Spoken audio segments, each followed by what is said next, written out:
Peace, peace, family. Welcome back to Flesh of the Gods. Welcome to Flesh of the Gods. I expect you to feel what the Nichols family feels. I expect you to feel outrage in a disregard of basic human rights, as our police officers have taken an oath to do the opposite of what transpired on the video. I expect our citizens to exercise their First Amendment right to protest, to demand action and results. Wanted posters, disturbing calls for vigilante justice for the three former police officers who were acquitted in Tyree's death. Of Tyree Nichols being beaten to death by these officers and to come back with not guilty, like that does something. The verdict in Nichols's deadly police beating has also resulted in distrust of the Memphis Police Department. However, Memphis Mayor Paul Young and Police Chief C.J. Davis say they're focused on restoring the community's perception of the city's law enforcement. We recognize the pain and grief this incident has caused, and the men and women of the Memphis Police Department remain committed to rebuilding.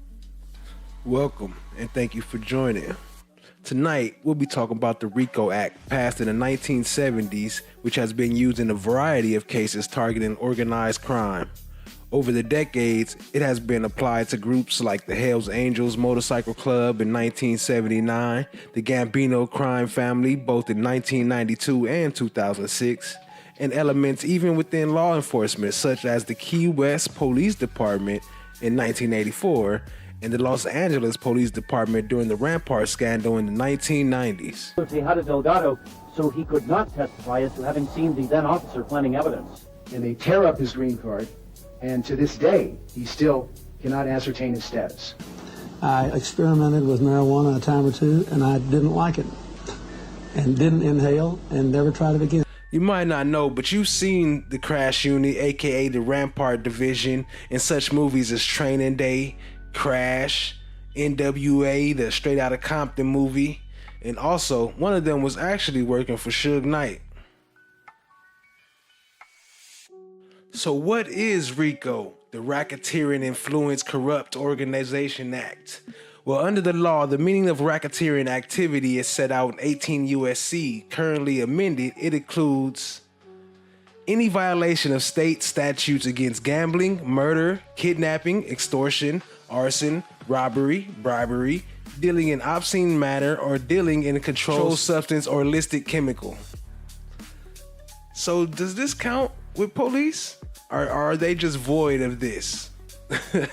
Are they void of the embezzlement, bankruptcy, fraud, drug trafficking, and such? Is this only for those who are not in law enforcement? If you want to get away with RICO, like if you want to gamble, if you want to murder, if you want to kidnap, if you want to extort, if you want to arsonize, you want to rob people, you want to bribe people, you want to deal in an obscene manner, pretty much all the above, it's only one way you could get away with it. You got to join a police force. Told you earlier, Rodney Hinton Jr. is accused of killing Deputy Larry Henderson one day after his son was killed by a police officer. This happened just hours after CPD showed Hinton and other family members video of that deadly shooting. And many of you have commented online saying the release of body cam footage in just 24 hours seems rushed, especially for a grieving family. WCPO 9 News reporter Andrew Roman explains why that timeline is standard protocol for Cincinnati police. As the chief for the city of Cincinnati and this police department, my commitment is to transparency. Police Chief Teresa Thigi telling the Buzz radio host Lincoln Ware about the moments she reviewed body camera footage with the Hinton family. I think like any family member, they were all distraught over what they just saw. Did he get up abruptly and just walk out of the room, or did he? He did leave the room, yes. All of a sudden, he left the room. Yeah, okay. he walked out. Whenever there is a police shooting, body camera footage is released 24 hours after that shooting. A police lieutenant tells me that is standard protocol put into place by Police Chief Teresa Thigi herself. Why he was trying to put in that immediately and abruptly? She didn't say that. He was sure trying to add his words up in there, though. I have nothing to hide. I will share whatever I can share throughout this process. Even if it's not favorable for the police, you will share. Yeah, I will always share what information, what factual information I have. 3 investigations are simultaneously underway. One by the Homicide Unit, one internally, and one by the Citizens Complaint Authority.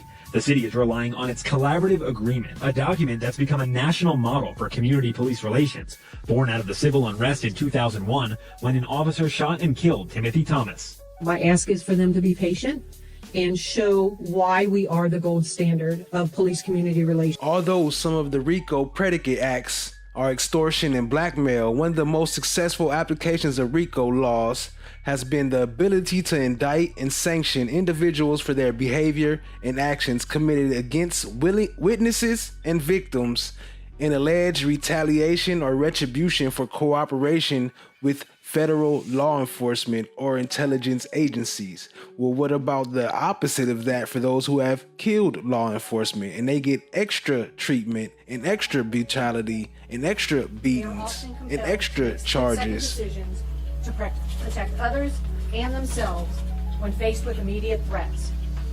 Yesterday was one of those occurrences. Let me be very direct. You cannot allow individuals to flee from officers with a loaded firearm aimed at them. When this happens, the outcome is almost always tragic. No one wins, and everyone involved is affected. As I review the sequence of events from yesterday, you'll see exactly how rapidly these things evolve, and it will permanently alter the lives of everyone involved.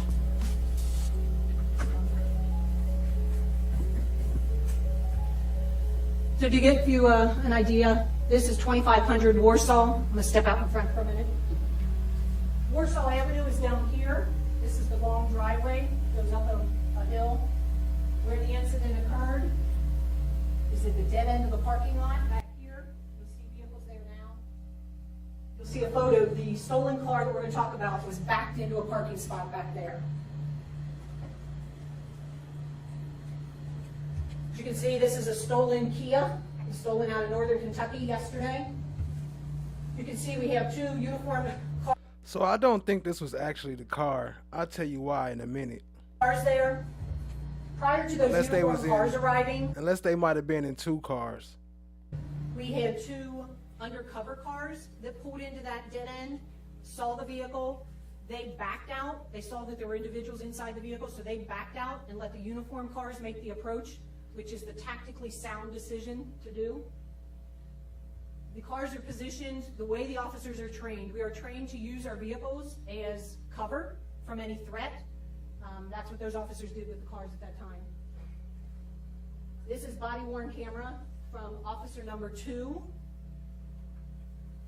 Go ahead, Bonnie. He's gonna come on your right, He's gonna come. So just to give you an idea, we have the two uniformed cars. So why is these two completely different pictures? You can see where the truck is, so obviously the boy wasn't on the ground. You can see where he's standing, and then she gonna say it backwards. She gonna say, "This is okay. This is officer number 2." Okay, my bad. But still, though, you can see where the truck is, and you can see that he obviously wasn't on the ground right there when he ran by. We have two officers. So just to give you an idea, we have the two uniformed cars. We have two officers. There's 4 individuals in the stolen vehicle. All 4 individuals get out and start running, some in different directions. So officers decide which individual they're going to pursue. One officer decides to pursue the individual who we now know had a firearm in his hand. The other officer pursued another occupant that fled from the vehicle, and that'll be significant here in a moment when you see it. So this is a still image. Again, I'm going to step out front. The car is parked over this way. Okay? They are chasing the individual. So officer number 1 is chasing this guy right here. Okay? This is the guy who ultimately ended up shooting. The other officer who actually fires the shot on this individual is chasing a different individual further out this way, in this direction. Okay? As this officer is chasing him, he sees a firearm in his hand, and he yells, "Gun, gun, he's got a gun." This individual slips, trips, whatever, falls on the concrete right here. Other officers that were also there, saying in their interview, they heard the firearm hit the concrete. They heard the metal. from the firearm hit the concrete. This Those individual was gets up, clearly, still has a very clearly two different pictures. I don't know what's going on with that. Y'all show Brown Sugar Babe some love. Appreciate you, family. The absence of evidence is not the evidence of absence. What? Yes, indeed. Yes, indeed. Always appreciate it. Y'all show Brown Sugar Babe some love. Drop us some slime brothers in the chat. firearm in his hand and continues to run through the dumpsters. Go ahead, Bob. So these are some still photos. This is the officer who originally saw him with the firearm in his hand, calling it out. He runs through the dumpsters. This officer knows that there's another officer here that is going to ultimately encounter him when he comes through the dumpsters. So he makes him aware of that. He shouts out to him, on your right, he's on your right. And that's where this individual comes out from between the dumpsters. This is the other officer, the one who fires the shot. This is his body camera as he approaches the scene.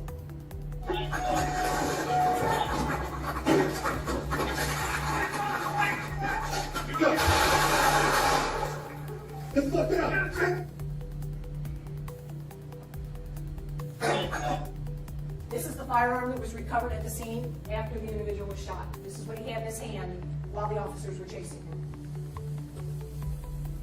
It's just a photo of it here at Criminalistics.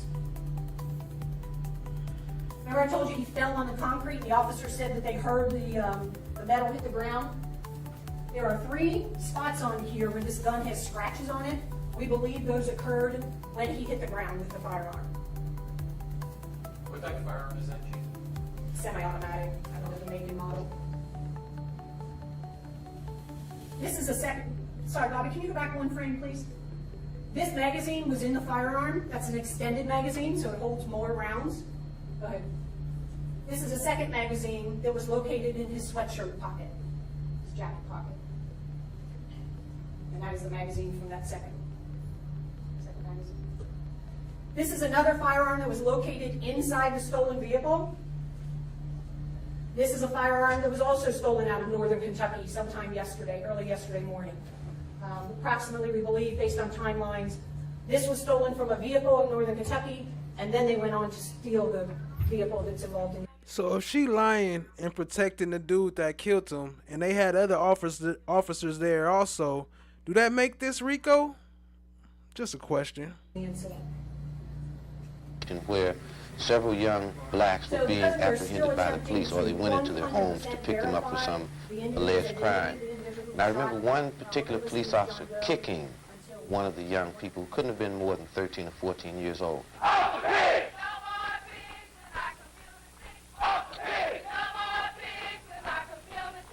What up, family? Rock. I'm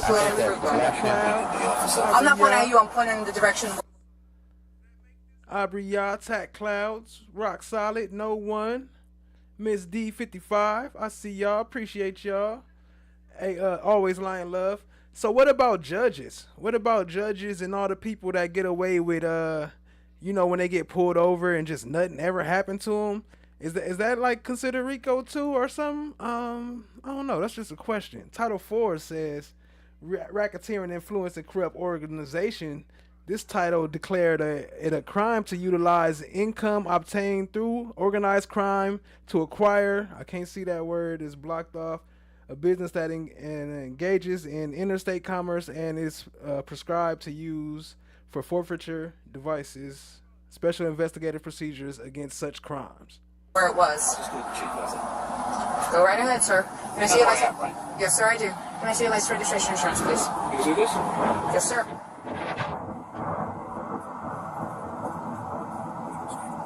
I'm sorry? So I have a job to do, sir. What's your name? Officer Bestman, that's going to be on the citation. Can I see your insurance, registration, and license, please? Sir, can I have your paperwork? 7 years, sir. Can I see your registration, please?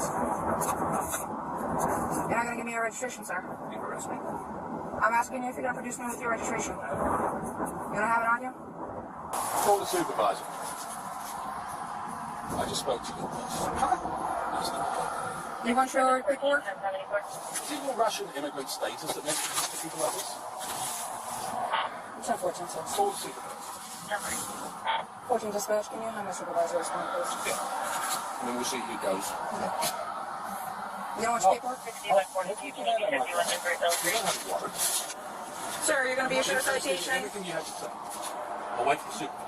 You can wait for the supervisor, but I'm going to go through what I need to go through. Are you already going to be issued a That's the citation? registration. Well, you can already issue a citation for that. For failure to produce your registration. All right. Sir, you're going to be issued a citation 57 and a 40 for speeding. The fine is $256. Information in the back. You're going to have an option to plead guilty, an option to plead not guilty, and an option to take a safe driver's course. If you qualify for the course, it will reduce your fine.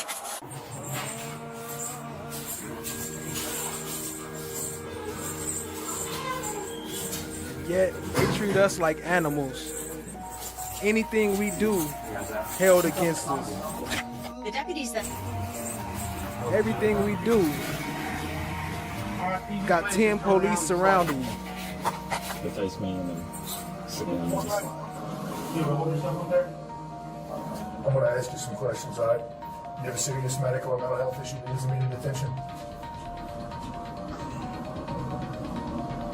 Is that a yes or a no? Have you recently considered attempted suicide? No. You want to hurt yourself or anybody else? No. Currently taking an addictive substance on opioid therapy? Have you read? He look like he dealing with mental issues right here. He can't even answer the questions. Can't stand up straight. Woke up, don't know where he at. Radiation and chemotherapy the past 6 months? Well, I'm sure he know where he at by now, but You have anything on you that'll cut us or stick us? You have anything on you at all? Okay. We're gonna. And you right foot? Okay. We're gonna escort you over to the county.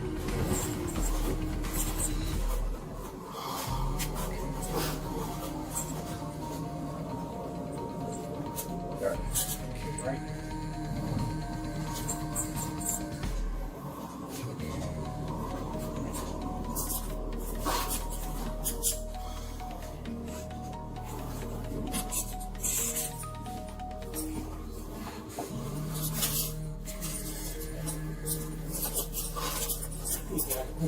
Trim all of a sudden.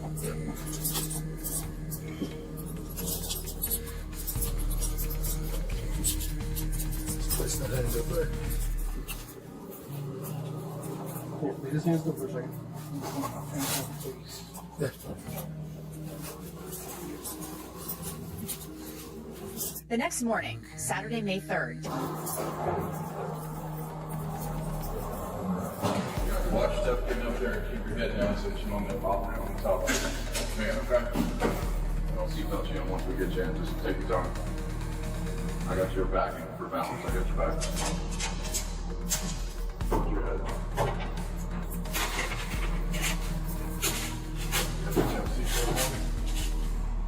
They didn't post it the wanted dead or unalive on the postings outside on the flag poles and all that stuff, the light poles.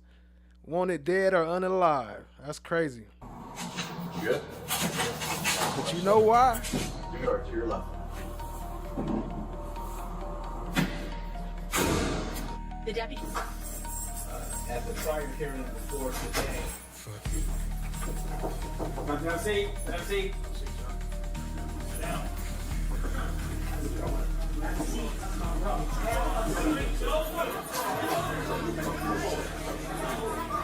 Then a detective testified about what he says Hinton did.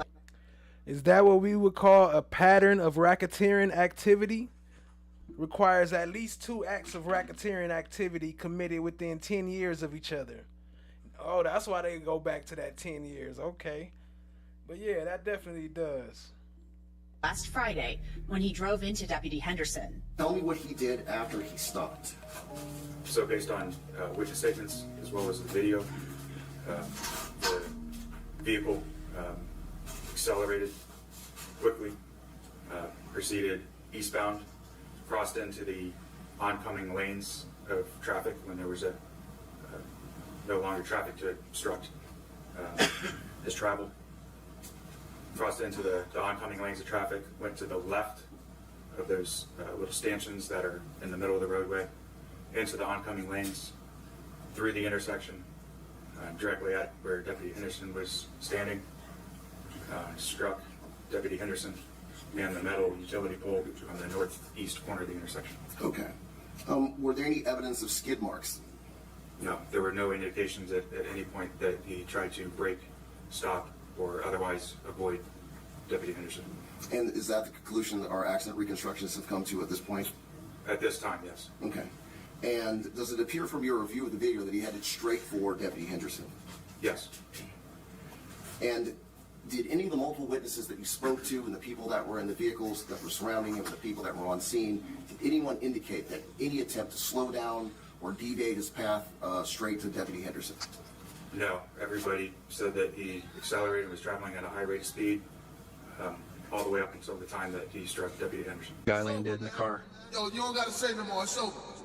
For his bravery and coolness under fire while engaging 3 gunmen in a life and then they get awarded for these type of things. Now it's finally getting exposed because there's so many cameras around. But what about the things that we don't see? And then they always get rewarded for it. death duel, this department's highest honor, the Medal of Valor, is now awarded to Officer Brian Liddy. Eventually, order returned, but long after the fires were put out, the embers of racial passion still burned. Do you use the word in describing people? No, sir. Have you used that word in the Even past? a celebrity murder case became a courtroom conflict about race. And you say on your oath that you have not addressed any black person as or spoken about black people as... And the bitterness some in the jury felt toward the LAPD could even be used to help beat a murder rap. Furman. To take all black people now and burn them, a bomb. That's genocidal racism. The echoes of the OJ trial were still in the air when Johnny Cochran took up the case of that road rage incident. To Cochran, it was as clear as black and white. A black man killed by a white cop. He filed a $25 million lawsuit against the LAPD. Johnny Cochran was retained by the family, the ex-wife, and immediately, you immediately saw in the media the race card being flashed up. Right off the bat, I was labeled an out-of-control, racist, white cop with a history. At police headquarters, the brass ordered Liga off the street. They don't want me anywhere near any suspects, any citizens, any arrestees, nothing. I am to sit in the office and sit there by myself. So the lieutenant goes, for how long? What's going on? Till I tell him otherwise. He tells me 3 to 5 years. So I'm devastated.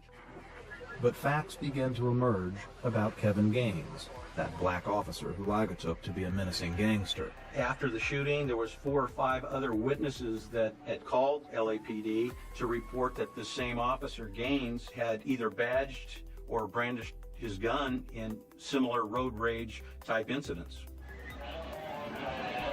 The investigation took detectives into... And they always try to fight to cover it up when it comes to their officers. Now that's what I would call organized crime.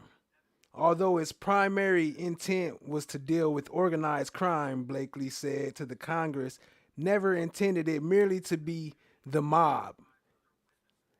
People always say like it was for the mob, but it's not just for the mob. Ain't it for the police too? Gaines' off-duty life. While we were at the scene, we received a clue that Gaines had a girlfriend that lived in Hollywood Hills. And when we got there, it turned out that his girlfriend was Sharitha Knight, who was the estranged wife of the owner of Death Row Records. This is a shocking indictment because the beating death of Messiah Nantwi happened less than 2 weeks after 6 officers were charged with murder in the beating death of Robert Brooks. Brooks was... So he was talking about Suge Knight. Well, the guy was one of the wives of Suge Knight. That's where the house was anyway. But the officer that he shot used to work for Suge Knight, and he was one of the ones that exposed the whole Rampart division and the whole crash unit that we see in the movies. The The whole crash unit, the whole Rampart division. Incarcerated in Marcy, Messiah Nantwi incarcerated in Midstate, and the two correctional facilities located right across the street from each other.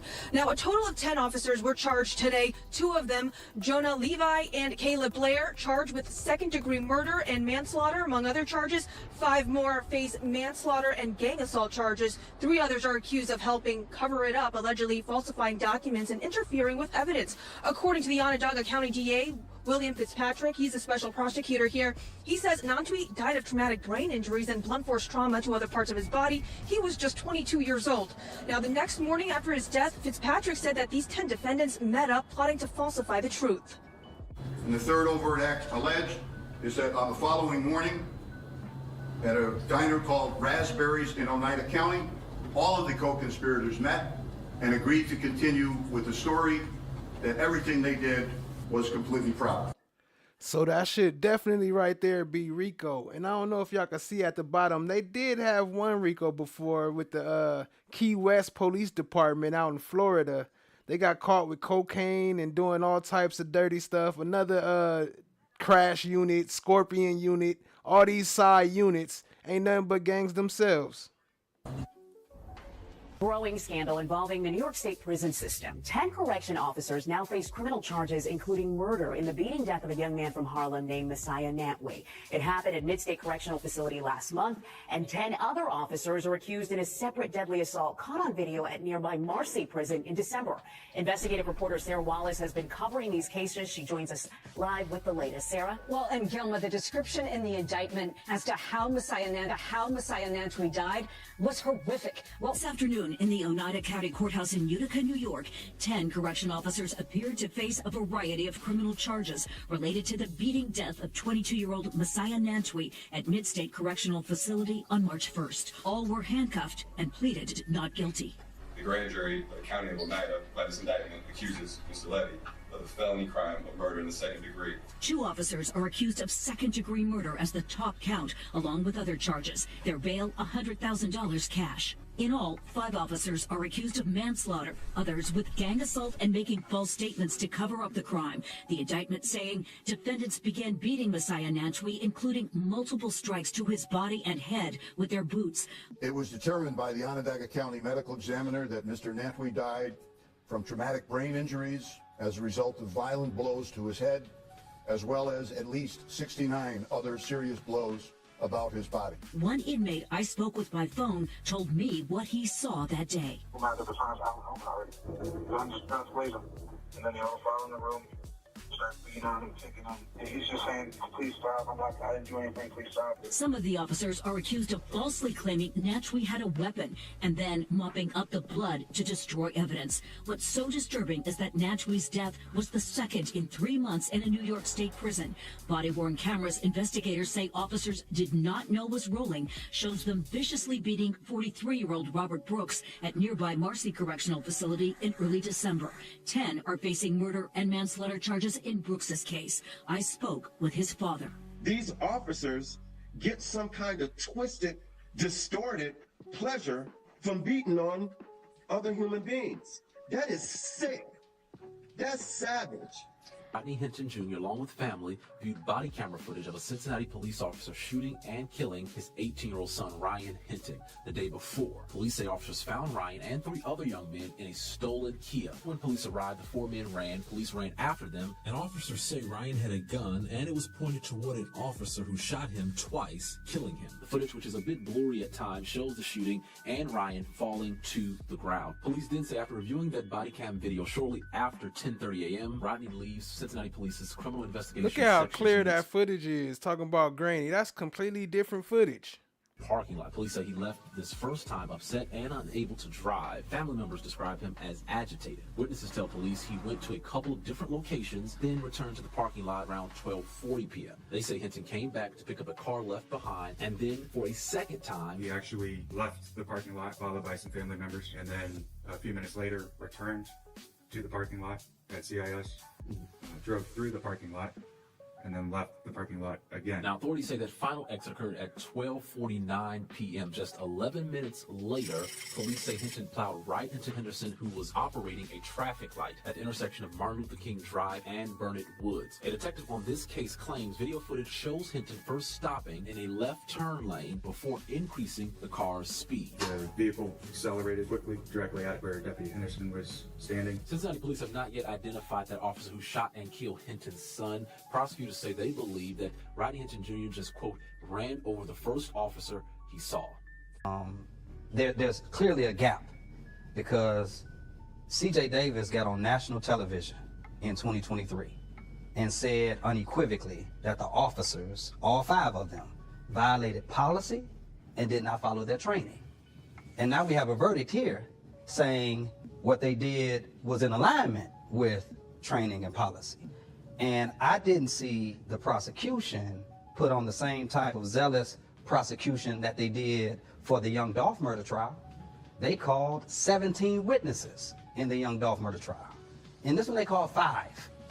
And the defense called 17. And if I'm honest, from what I saw, I didn't see the entirety of it, but I sat in that courtroom right behind Sister Rovon and Brother Rodney. Now, I saw basically all-white jury do something that I had not known all-white juries do, which is try to humanize black defendants. And I don't think they were doing it because they were black. I think they were doing it because they were police officers. I saw and I heard and I felt this gap between what people say is policy as it relates to criminal justice reform, but a culture of policing that justifies and validates this, that in all likelihood is going to get worse as you got the federal government and the president of the United States sending signals that policing like this is not only appropriate, but in a lot of ways encouraged. This is a dangerous precedent and a dangerous moment to be in. And so my heart and my prayers are with the family of Tyree Nichols. I know there's more to come, but I don't know who can be objectively proud of this result. Lots to unpack there because of defense from the jump. They were extremely passionate. I didn't feel that same energy from the prosecution, honestly, until I think it was the district attorney, Tanisha Johnson, gave that final kind of rebuttal. And then I saw kind of pieces come together from a prosecutorial standpoint. But again, I don't think if these are not police officers that you only end up with 5 witnesses being called. I listened to my dear brother Andre Wharton commentate earlier in the week and even today, saying that he felt that, you know, the defense was relying on the videotape. And I mean, in a sense, you would like to think that people would believe the video as it speaks for itself, but the prosecution and the defense, between the two of them, had opportunities to discuss some of the things that people hadn't seen on video, but you could hear the articulation of these officers and what they were describing, and I think they called it verbal judo or something like that. And all of those things put together, and all of those charges. Now, on the one hand, I think people can argue that the prosecution attempted to overcharge because the threshold for intent is so high. But as I understand it, the judge allowed them the opportunity, the jury the opportunity, to consider the lesser charges. They were acquitted of all of them.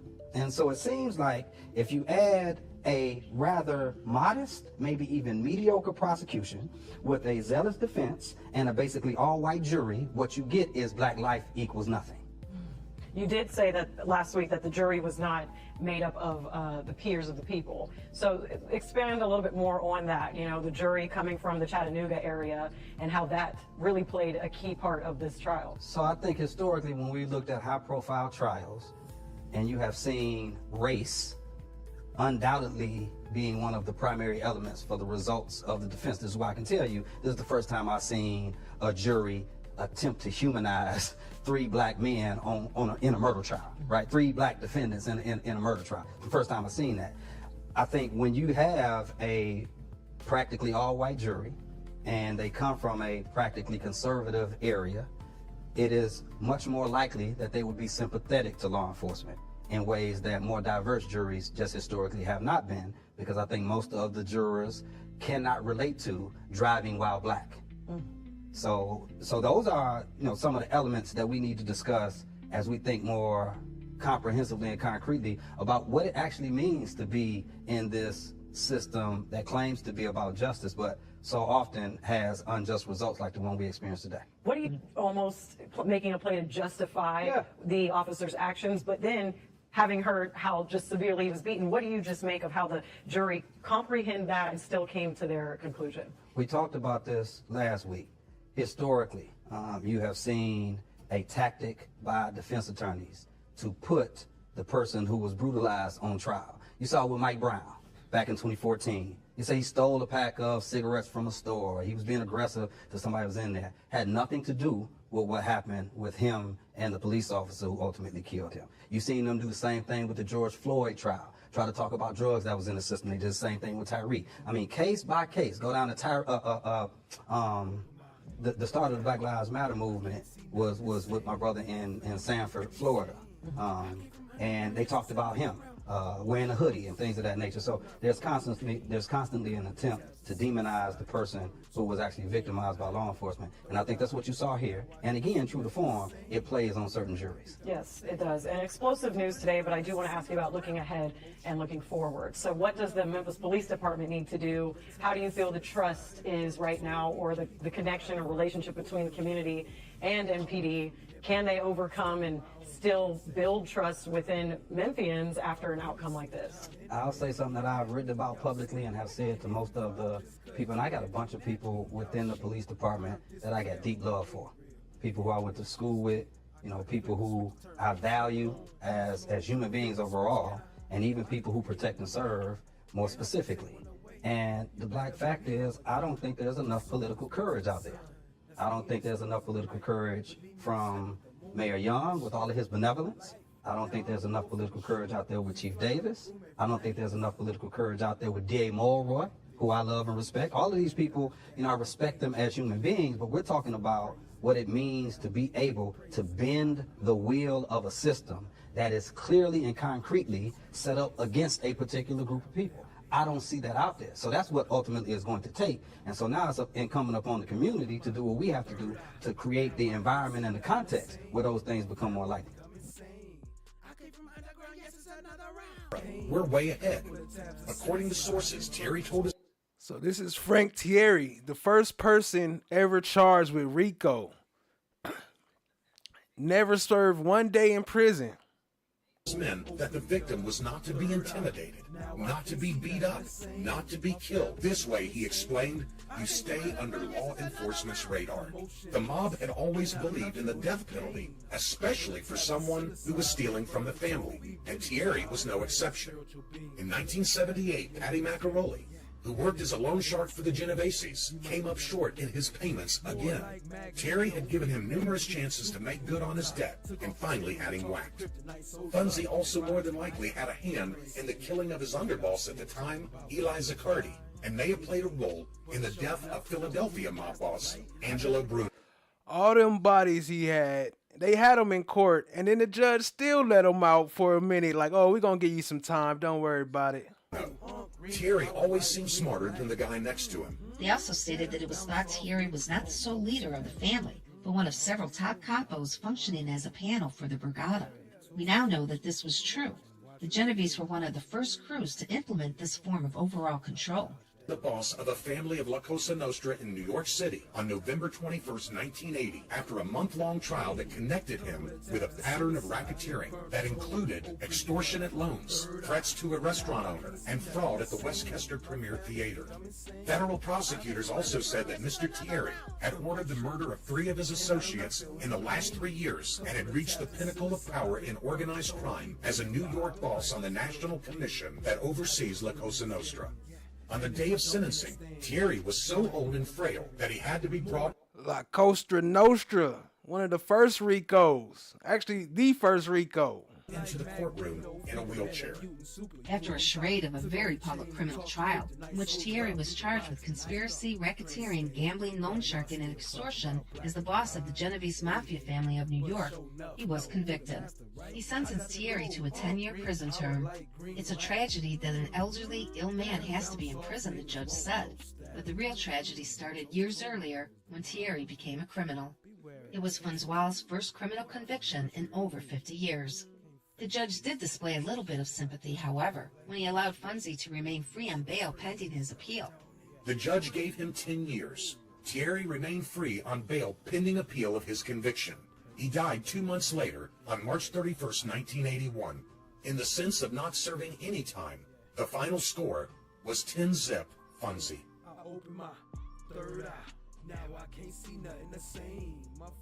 In operations, Fonzie was known to hold court at the Bamonti restaurant located in Williamsburg. Another steady hangout was a notorious hoodlum eatery called Dutchie's Restaurant, which was operated by Genovese member Dutchie Tuzo and his younger brother, future Genovese family bigwig Charles Chucky Tuzo. His other favorite haunts included the Villa 66 in Brooklyn, a well-known Genovese hangout. In Manhattan, it was Napoli's Pizzeria, Aldo's Meat Market. Thierry was sentenced on January 23, 1981. Just 2 months later, on March 29, 1981, Francesco Afonso Funzual Thierry died of natural causes at Mount Sinai Hospital. He never served 1 day of his 10-year jail sentence.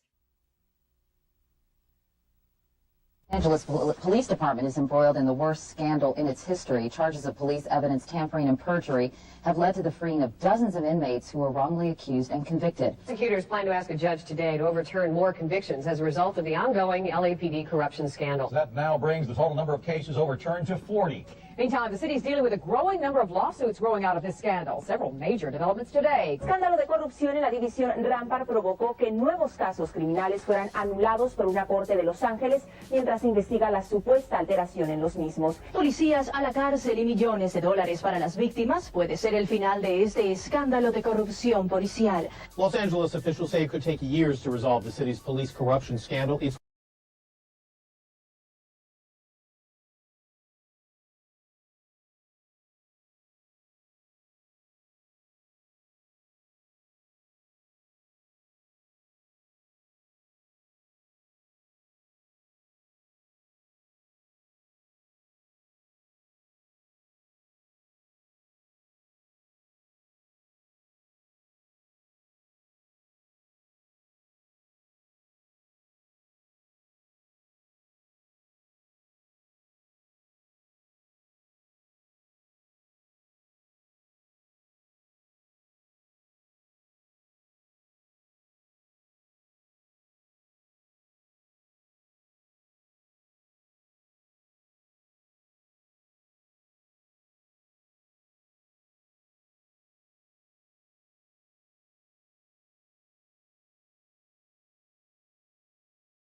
Worst ever. More convictions were overturned today. The city is looking at millions of dollars in legal claims by people wrongfully accused. Add another 9 to the list of cases thrown out because of the LAPD corruption scandal, plus a staggering estimate of how much the resulting lawsuits could cost the city. That's a huge mess. That description of the Rampart Police corruption scandal given today by District Attorney Gil Garcetti. Don't tell me I just read that whole thing and y'all didn't damn hear me. Oh, snaps, my bad. I was jumping the gun. So what I said was 2000, the year 2000, Los Angeles Police Department. 1999, the Rampart scandal broke in Los Angeles Department, exposing widespread criminal activity within the department's anti-gang unit called Crash. 70 officers, yes, 70. And they ain't gonna hear about all them. No, they only put one in the movie. 70 officers were initially implicated in planting evidence, dealing drugs, bank robbery, and unlawful killings and beatings in 2000. Federal District Judge William ruled the Rico statute could be used to name the entire LAPD as a criminal enterprise for individuals suing over police brutality and misconduct. Over 140 Rico lawsuits were filed against the department in July 2001. District Judge said the plaintiffs did not have standing to sue the LAPD under RICO because they were alleging personal injuries rather than economic or property damage. So he would have gave them a civil RICO, but not for them beating their ass. Crazy. My bad for the mic check. Appreciate y'all, family. Is it still not working? Oh, okay. All right. 9 more criminal convictions thrown out today. That makes 40 so far, including Steven Garcia's. I lost my family, my home, cars, clothes, everything. Garcia says ex-Rampart police officer Rafael Perez framed him. He showed me some cocaine and told me that if I didn't give him some information on who was selling firearms or who was selling certain amounts of drugs and so forth, that I was going to go to prison. And he did, for almost 3 years. Now Garcia's attorney is working on a lawsuit against the city, just one of many that could cost Los Angeles up to $125 million. I mean, any politician of any stamp or any standing could go and get what they call favors from the police, from the district attorney, and so on. So obviously it was to the interest of organized crime to develop, to contribute money to campaigns, to buy politicians, to control politicians, and that's what they did. Politicians were depositing millions of dollars in their bank accounts and unable to account for them. And it started what is known as the tin box parade, because when these politicians would get up on the stand in the course of the investigation, they would be asked, well, where did you get these millions of dollars that you deposited in the bank account? And since they really couldn't give any real explanation, they would always say, well, my uncle died, my grandmother died, and I put the money in a tin box. And every once in a while, when I needed the money, I would draw it out of the tin box. And that became known as the tin box parade. And that was demonstrated week after week in the course of the investigation. And the same thing was true of Mayor Walker.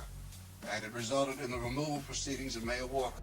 Fitzpatrick also described how some of the defendants plotted to plant a weapon inside Nantui's cell after his death. While Brooks' beating death was caught on camera, this wasn't the case here. Fitzpatrick said the officers involved deliberately disabled their cameras or turned the other way. Mr. Nantui's family was unable to attend this hearing, but a spokesperson for the family did attend. Well, I didn't think I was going to be here again regarding another incident that actually took place in the midst of fighting for justice for Robert Brooks. I think that brutality, it's a normal thing that happens in prison, that a lot of incarcerated individuals put in complaints over and over and it goes unheard of. So now they hear it in an open court that these officers do this repeatedly. Do you think that there is a systemic and deeper problem with the abuse and accountability inside your prisons? Well, you know, after I watched the videos in the Robert Brooks case, as well as this incident that we're talking about here today that led to the murder of a second individual, from my perspective, I need to question everything going on.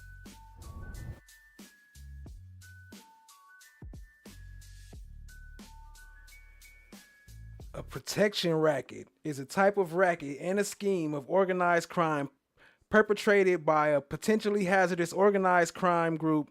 This generally guarantees protection outside the sanction of the law to another entity or individual from violence, robbery, ransacking, arson, vandalism, and other such threats in exchange for payments at regular intervals. Each payment is called protection money and such and such. Or you could just call it your taxes.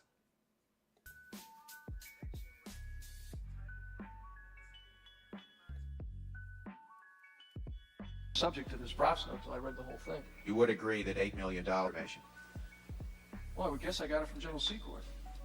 orally or in some form of a report? I have absolutely no recollection. But I didn't even remember the subject of this process until I read the whole thing. You would agree that $8 million would be adequate to charter an airplane? I would agree, counsel. Questions and suspicions and things like that. I don't recall a specific time before. I would agree, counsel. That was the one of the original I don't recalls right there. The 1986 Iran-Contra RICO. Civil RICO case named 30 defendants who were also implicated in the Iran-Contra scandal. that they were also part of a conspiracy behind the bombing, the title, my bad, named several Central Intelligence Agencies. Oh, no, that's the wrong one. That's the wrong one. Is this the right one? I'm thinking of is this the wrong one? I think this the one they did in hold on. Let me let it play. I think that's the wrong one. Oh, no, Questions, charges to Rico. Okay, that's the right things one. like that. I don't recall a specific time before that. Right, so they were selling guns basically in exchange. They was trading guns and weapons and money in exchange for hostages, but it didn't work out like they planned on or thought it was gonna work. That I perceived a problem with that necessarily. Did you ever perceive a problem or hear about a problem having to do with the pricing of arms to the Contras? For the Contras. Well, I know we had a big problem with pricing the May shipment, but that was to the Iranians. I'm asked just to make it clear. I'm asking you about, did you ever hear adverse reports or did you ever entertain suspicions that you weren't getting the straight facts from General Secord about the way he was handling the pricing of arms to the Contras? No, I did hear a report from someone in Central America that General Secord was overcharging on the arms that he delivered to the resistance. And I sought at that point in time a price list from him and compared those prices to those that others had gotten. Some were higher, some were lower. And I believe at the time I talked to Adolfo Calero about it, who was at that point in time the principal recipient of the arms from General Secord. I don't recall any other than, what you have was a very competitive environment down there. Once the U.S. government withdrew in 1984 from directly supporting the resistance, you ended up with a lot of folks out there running a very cutthroat business. There were two particular transactions or dealers that raised great concerns with Director Casey. One of them was a transaction of some $5 to $6 million from a broker who he was concerned had also been involved in reverse technology transfer to the Eastern Bloc. And he told me to do everything possible to discourage further purchases. The other one was a so-called warehouse operation that was being run in a Central American country. That's from the Key West. $16 million cocaine bust from the police department, and they still open too. The agency and Director Casey in particular was very concerned about the source of their monies and the fact that this enormous warehouse of several millions of dollars worth of ordnance had been stocked up in that Central American country and the potential adverse consequences. And at one point, he apprised me that he was concerned that that Central American country might have diverted ESF monies, U.S. economic support funds, to the military to purchase the arms that went in that warehouse. And so he told me that there shouldn't be any further transactions with that broker until such time as he resolved, or they were able to resolve, where those came from. I then talked to Mr. Calero. Yeah, that's a fact. Rick Ross, Freeway Rick Ross, that's what this whole situation was about. He was part of that. I talked to General Secord that they should avoid those transactions in terms of supporting the resistance. Colonel North, did you have any personal interest I'm talking about now, in any of the monies that flow from the arms sales to Iran or that were kept in Swiss accounts under General Secord's control? Not one penny. There has been testimony, as I'm sure you're aware, that a death benefit account was set up by Mr. Hakim with the name Button for the benefit of your family in the event of your death. Were you aware of any such account? No. Totally unaware of it. First I heard of it was through these hearings. I'd never heard of it before. And it was a shock, an absolute shock.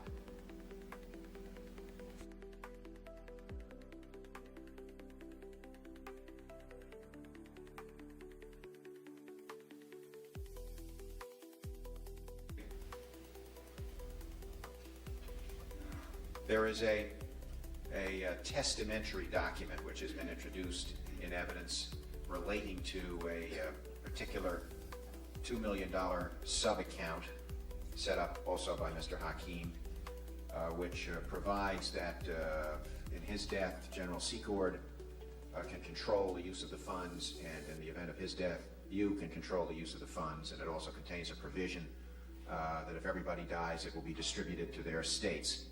Were you aware of such a document? No, I never heard of it until these hearings started. I still don't believe it. I was shocked, and I have absolutely no idea where that all came from whatsoever. Never heard of it before. And you never heard of the idea either, I take it? No, ever. I did at one point express concern. After, I would guess in February, March, April, somewhere, after I'd met Mr. Hakim, became aware what his role was in the financial network that had been established, I did at some point express concern to General Secord. Suppose both you guys go down on the same airplane, flitting back and forth to Europe or wherever you're going. What happens then? And I was told, don't worry about it. Arrangements will be made so that these operations can continue. But nobody ever told me that a single penny was set aside for my purposes, for my benefit whatsoever, ever. And I never heard of buttons or belly buttons until these hearings began. I'd like to separate out then the two issues raised by this will or this testamentary document. And I take it buttons that, on them. although you never saw the document, the concept that you would control disposition of the funds, I don't mean in your personal capacity, but in your governmental capacity in the event of the death of Hakim and Secord, that's not foreign to you, is it? Well, I never professed to have control over a single penny of this. I elicited the cooperation of General Secord. To my knowledge, he cooperated in every case with the things that we asked him to do. But I never once saw those words, nor do I want to leave you with the impression that this was what I had in mind when I said to them, what happens if both you guys drop dead? I was more than willing to have anybody else they wanted so that we could continue the activities. But I didn't necessarily wish to become the person who had to fly back and forth to Switzerland. I've never even been in a Swiss bank. Cabinet officers were fully consulted. The actions I authorized were and continue to be in full compliance with federal law, and the relevant committees of Congress are being and will be fully informed. Another charge is that we have tilted toward Iran in the Gulf War. This too is unfounded. We have consistently condemned the violence on both sides. We have consistently sought a negotiated settlement that preserves the territorial integrity of both nations. The overtures we've made to the government of Iran have not been a shift to supporting one side over the other. Rather, it has been a diplomatic initiative to gain some degree of access and influence within Iran as well as Iraq, and to bring about an honorable end to that bloody conflict. It is in the interest of all parties in the Gulf region to end that war as soon as possible.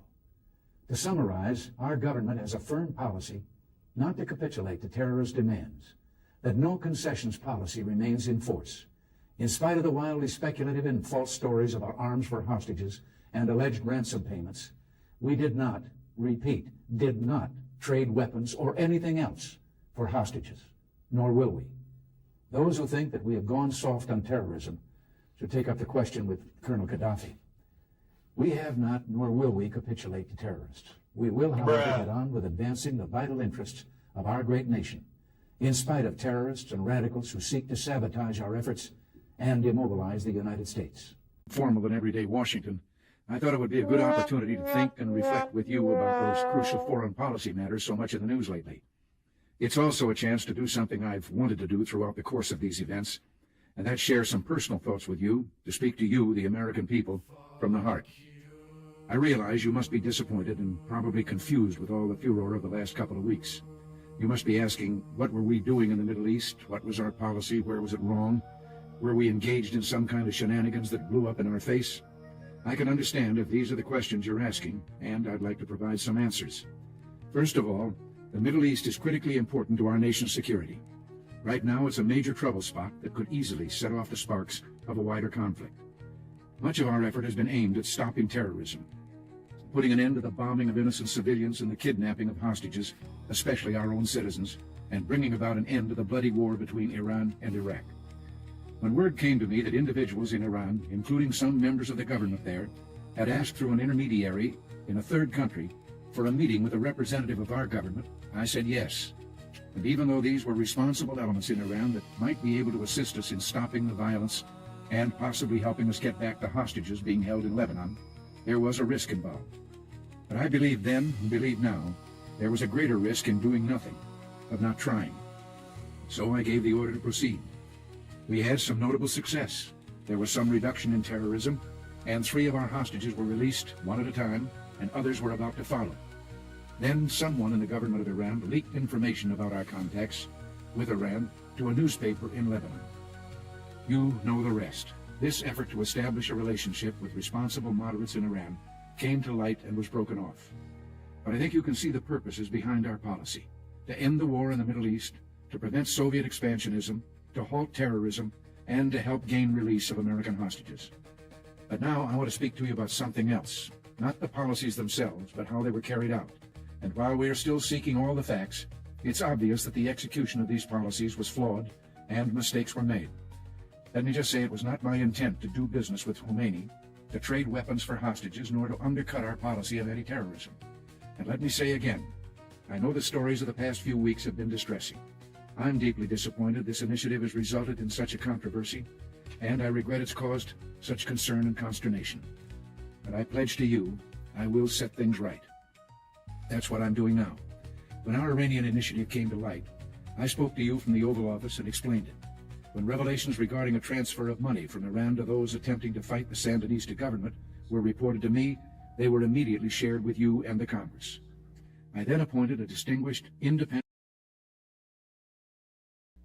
So if he could sit here and lie in your face as a president, of course the judge is gonna lie, which means of course the district attorney is gonna lie, which means of course the police gonna lie, the security is gonna lie, the teachers gonna lie. They was taught to lie from the top down. Board, chaired by former Senator and Ambassador. They was taught to lie from the top down. My One fellow more. Americans, shouldn't we have the right gotta as citizens of this great country to walk our streets without being afraid, and to go to bed without worrying the next sound might be a burglar or a rapist? Of course we should, but in reality we don't. The sad fact is too many of our friends and loved ones live in fear of crime, and there's no mystery as to why. For too many years, the scales of criminal justice were tilted toward protecting rights of criminals. Those in charge forgot or just plain didn't care about protecting your rights, the rights of law-abiding citizens. We came to Washington determined to change that by restoring the proper balance to our criminal justice system and by assisting all of you who, through neighborhood watch-type programs, are trying to protect life, property, and security in your communities. Common sense is beginning to pay off. In 1982, the crime rate dropped by 4.3%, the biggest decline since 1972.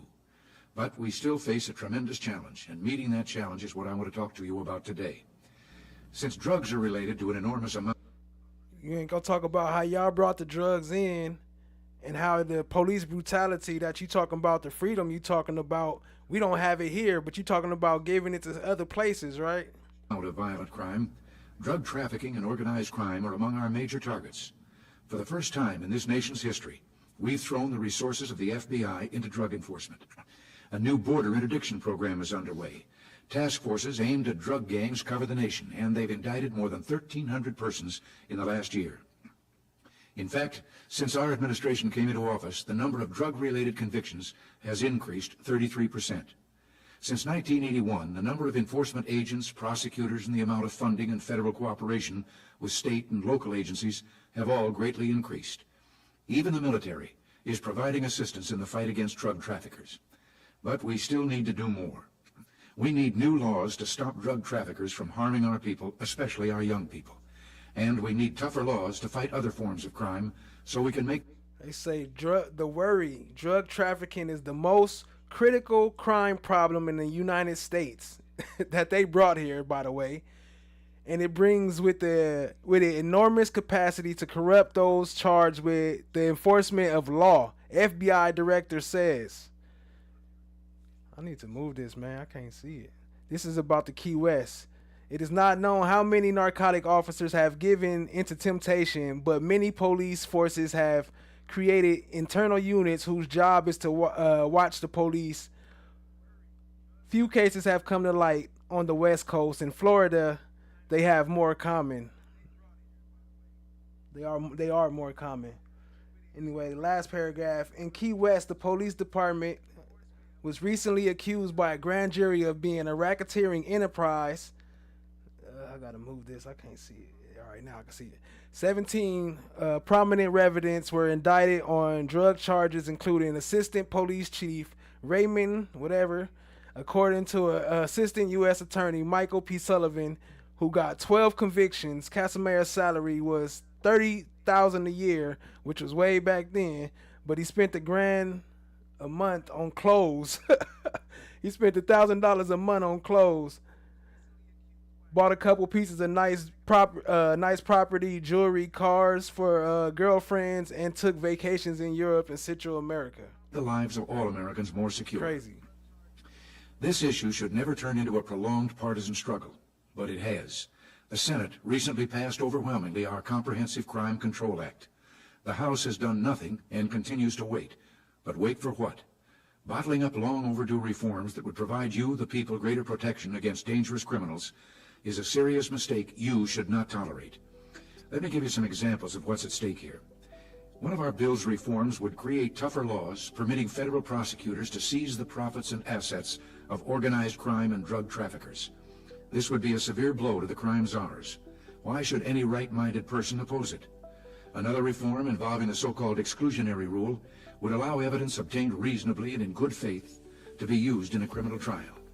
How many times have we seen law enforcement officers handcuffed by the maze of technicalities that make collection and presentation of evidence so difficult? Our bill also makes sentencing more uniform and certain. There's nothing complicated about this. The sentence imposed should be the sentence served, with no parole. Too many sentences today are inadequate and the time served too short. Another important reform concerns bail. It's hard to imagine the present system being any worse. Except in capital cases, federal courts cannot consider the danger a defendant may pose to others if released. The judge can only consider whether it's likely the defendant will appear for trial if granted bail. Recently, a man charged with armed robbery and suspected of 4 others was given a low bond and quickly released. 4 days later, he and a companion robbed a bank, and in the course of the robbery, a policeman was shot. This kind of outrage happens again and again, and it must be stopped. So we want to permit judges to deny bail and lock up defendants who the government has shown pose a grave danger to their communities. Our bill would also cut back on the misuse of insanity as a defense, strengthen child pornography laws, and provide greater financial assistance to state and local law enforcement programs. Independently of our crime package, we're mounting a major effort to combat crimes such as sexual assault and family violence. We're also working hard to improve the justice system treatment of our fellow citizens who are the innocent victims of crime. These reforms make good sense, and there's no excuse for not passing them. Way back when, still ain't got no reform. The liberal approach of coddling criminals didn't work and never will. Nothing in our Constitution gives dangerous criminals a right to prey on innocent, law-abiding people. I would hope the members of the House could remember this and bring up our bill for consideration without further delay. This is the most comprehensive anti-crime legislation in more than a decade. In the interest of true justice and in recognition of this past week, National Crime Prevention Week, it deserves full debate and a vote. Perhaps you might inquire from your representative if he or she is ready to act, and if not, why not? Till next week, thanks for listening, and God bless you.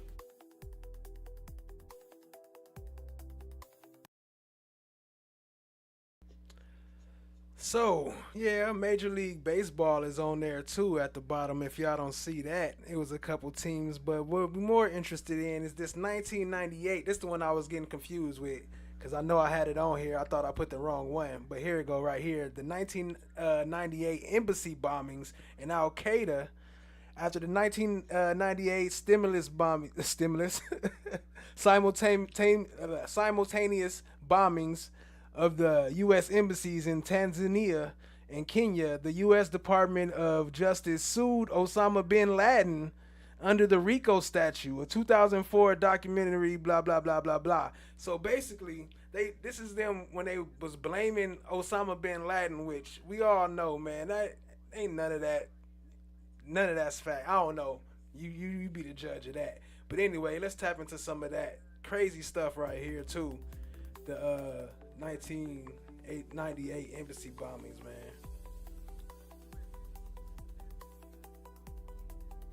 200 Africans died. About 15 Americans. And then that was the whole Osama bin Laden thing, so they could start the war. And of course they blew one in Africa. Like, why wouldn't they blow up one in America? How you gonna blow up an embassy in Africa and expect that to be making a statement on U.S.? You blew up a bunch of black On people. trial here in the United States, CCTV's Nick Harper is following the courtroom proceedings. Khalid Al-Fawaz sat in the Manhattan courtroom, surrounded by the men and women who will decide his guilt or innocence. In front of almost 100 potential jurors, the 52-year-old Saudi national sat reading papers and taking notes. He's on trial for his alleged involvement in the 1998 US embassy bombings in Kenya and Tanzania. 224 people died, including 12 Americans. Counter-terrorism observers say it marked a turning point for Al-Qaeda, a largely unheard-of terrorist network at the time. Although not directly responsible for making or planting the bombs, Al-Fawaz is accused of acting as Al-Qaeda's spokesman, helping to spread its message to wage war against Americans. The start of Al-Fawaz's trial in New York is the end of lengthy legal proceedings. He's been in jail since he was arrested in the UK in September 1998, a month after the bombings. For 14 years, he fought extradition to the US until 2012, when prosecutors agreed to bring him to a Manhattan civilian court, rather than taking him to Guantanamo. That makes this the third high-profile terrorism trial to be heard at this Manhattan courthouse in the last year. I noticed he was overly friendly with me. He would be standing behind me a lot, and I'm like, why is he always in here? Doesn't he have anything else to do? And what about more personal matters? When they protect officers on single matters like touching women inappropriately and doing such and such inside their police office, and they protect them. What about that? Is that considered Rico? A single mom and retired Air Force military police officer, Shanika Jackson applied to join the Atlanta VA Police Department in 2021. But after working months in dispatch, waiting for a slot to open for mandatory police academy training, she said she had to resign because the pandemic kept delaying the start of the class. According to the EEOC complaint she would eventually file, Jackson said Deputy Police Chief Johnny McCullough offered to help her get a job with a private security company at the Atlanta VA. An offer she says in her complaint she was unaware came with some sexual strings attached. I just remember one day he asked me to come into his office. He just told me, like, I told you it would cost you. According to that complaint, the deputy chief exposed himself and encouraged Jackson to take part in a sexual act. I'm like, whoa, whoa, whoa, like, this is not something I'm gonna do. But I got out of his office so quick. I remember seeing him adjust his pants back, and I got out of there and I started crying hysterically. Two friends confirmed to EEOC investigators that Jackson confided in them shortly after the incident. But Jackson said she did not file an official complaint immediately. But I was fearful at the time because he had a lot of power. But then came a misdirected text in January 2022. Thinking she was texting a friend, Jackson says she accidentally sent this to McCullough. Snakes only get so far. In her complaint, she says McCullough went to her boss and asked that she be fired. I told him, like, hey, this man has been harassing me for the longest, and y'all are trying to fire me for him. She was ultimately demoted and transferred. When she failed to show up for work, the private security company fired her. They denied McCullough played any role in the decision. Only after she was fired in April 2022 did Jackson file her complaint with the EEOC. And when McCullough met with EEOC investigators, he denied every one of Jackson's claims. So, she said it happened, he said it did not. Jackson's EEOC complaint was dismissed before either had a chance to prove they were telling the truth. She's filed an appeal. But there's a third angle to this she said, he said story. It's what the VA Internal Affairs investigation said. In July 2022, the VA's Office of Senior Security Officer conducted its own investigation into Jackson's claims. The Fox 5 team obtained this copy through the Freedom of Information Act. After interviewing multiple witnesses, it was repeated throughout interviews that McCullough had a romantic interest in Jackson. The report said McCullough admitted to special agents that he gave Jackson money, texted her outside of working hours because he wanted to help Jackson as a single parent. A statement investigators find not credible. And as far as Jackson's allegation of McCullough exposing himself, staff described him as vindictive, condescending, toxic and is having a reputation as a womanizer. Investigators did draw certain conclusions that would support Jackson's reports as being accurate and truthful. So you must have been pretty pleased to see this report. Absolutely. Did you expect that this would result in him being removed from his job? I did. He was not. We shot this video a few months ago of McCullough at a firearms training course with Police Chief Beverly Banks. The VA suspended Chief Banks, Deputy Chief McCullough, and a third person due to employee complaints and allegations of unacceptable behavior, including allegations of sexual assault and harassment. We are treating these allegations with the utmost seriousness and are moving aggressively to investigate them, and will take swift and appropriate action. Another controversial reinstatement at the LA County Sheriff's Department. A deputy seen in this video repeatedly punching a man was fired, but now he's been rehired. CBS 2's Randy Page explains why Michael Cortial is back on the force, the second deputy to get his badge and gun back since Alex Villanueva became sheriff. The video, which was given to us anonymously, shows deputies approaching a truck. According to the LA Times, citing a county district attorney memo, deputies got a 911 call about a belligerent man who jumped into the back seat of an occupied pickup truck. You can see and hear a deputy kick the door. Then you can hear a deputy saying, "Don't expletive move or I'm going to shoot you." Then the crack of a taser. Watch what happens next.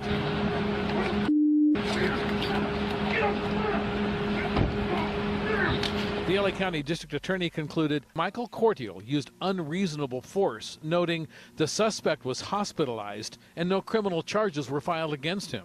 The county DA found Cortial failed to de-escalate the situation and he was fired this past June.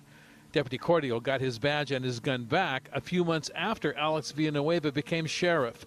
But in a written statement, Sheriff Villanueva says the county council made the agreement to reinstate Deputy Cortial without his involvement.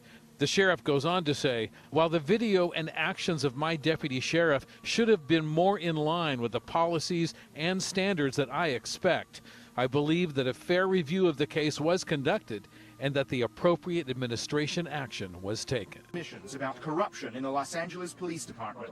We have reason to believe that Officer Durden testified falsely about the alleged narcotics transactions and that he witnessed and may have planted rock cocaine on this defendant. Based upon our review, we are no longer convinced as to the legitimacy of the conviction. Prosecutors are filing motions to free prisoners and overturn convictions, telling judges that in the mid to late 90s, an unknown number of LA officers lied, planted evidence, and framed suspects. The allegation here is that the gun that was located, or allegedly located on Mr. Madrid, was in fact a plant, and based upon that information, obviously, the people are moving to dismiss the case. Without objection, the writ of habeas corpus is granted. The conviction is set aside. So far, 32 cases have been thrown out. 11 officers have been relieved of duty. More are under investigation in a scandal that LA County District Attorney Gil Garcetti says is the most important case his office has handled in the 31 years he's been a prosecutor. A lying police officer goes to the very heart, to the core of the criminal justice system. 99% of your cases, maybe that's an exaggeration, 90% at least, of your cases rely on the veracity of your police officer. If you cannot trust your police officer, you don't have a case. You don't have a criminal justice system. The scandal now tearing at the criminal justice system was launched by the confessions of a former cop, Rafael Perez.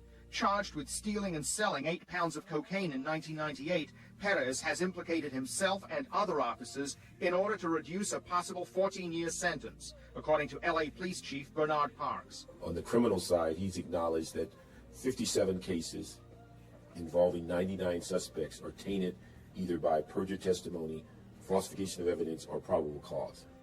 Perez and the other officers implicated in the unfolding scandal were part of an anti-gang unit attached to the LAPD's Rampart Division, just west of downtown. The area has a high crime rate with a dense population of mostly low-income immigrants from Central and South America. The anti-gang unit, known as CRASH, Community Resources Against Street Hoodlums, had a reputation as hard-charging and aggressive. But to civil rights lawyers, CRASH officers acted like another gang.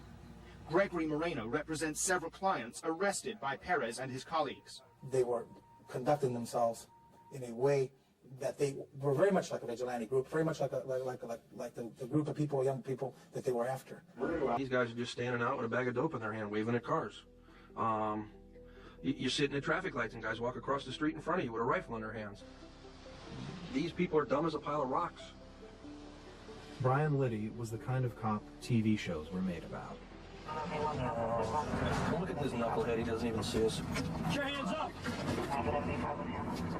As far as common sense goes, when they go out on the street, they're stoned, they're under the influence of God knows what. Man, right, neither. Every day you get a surprise as to how stupid these guys are.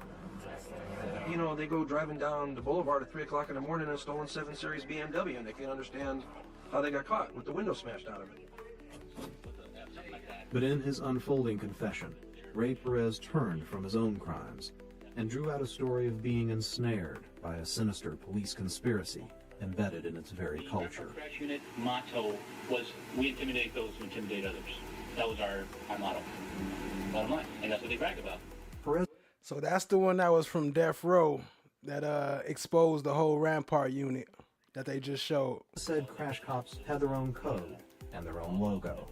A skull with what is known as the dead man's hand, aces and eights. Even special plaques for shooting suspects. We give plaques out when you get involved in shootings. If the guy dies, the card is black, number 2. If he stayed alive, it's a red, number 2. Is it more prestigious to get one that's black and red? I'm assuming so. I mean, yeah. I mean, you know, the black one signifies that the guy died. The red one means it was a hit, but not fatal. Things that were fabricated in order to effect an arrest. The arrest took place in this alley. Liddy and the other officers were looking for a murder suspect when 2 gang members, one of them carrying a gun, sped past them in their truck, trying to flee. Liddy and another officer said they'd been struck by the pickup, and when the gang members were arrested, the cops charged them with ADW, assault with a deadly weapon, the pickup truck. But according to Perez, the charges had been fabricated. None of that actually occurred. That's what we decided to come up with after they were all taken into custody in order to arrest them. That's what we came up with. There's a thing called being in the loop, being involved. I would say that 90% of the officers that work crash, and not just Rampart crash, falsify a lot of information. He's still alive. They put cases on people. And I know that's not a good thing to hear, but there's a lot of crooked stuff going on with LAPD, especially LAPD specialized units. Court will read the verdict as follows. In indictment 2300241, State of Tennessee versus Tadarius Bean, Demetrius Haley, and Justin Smith, the counsel would like to stand with their clients.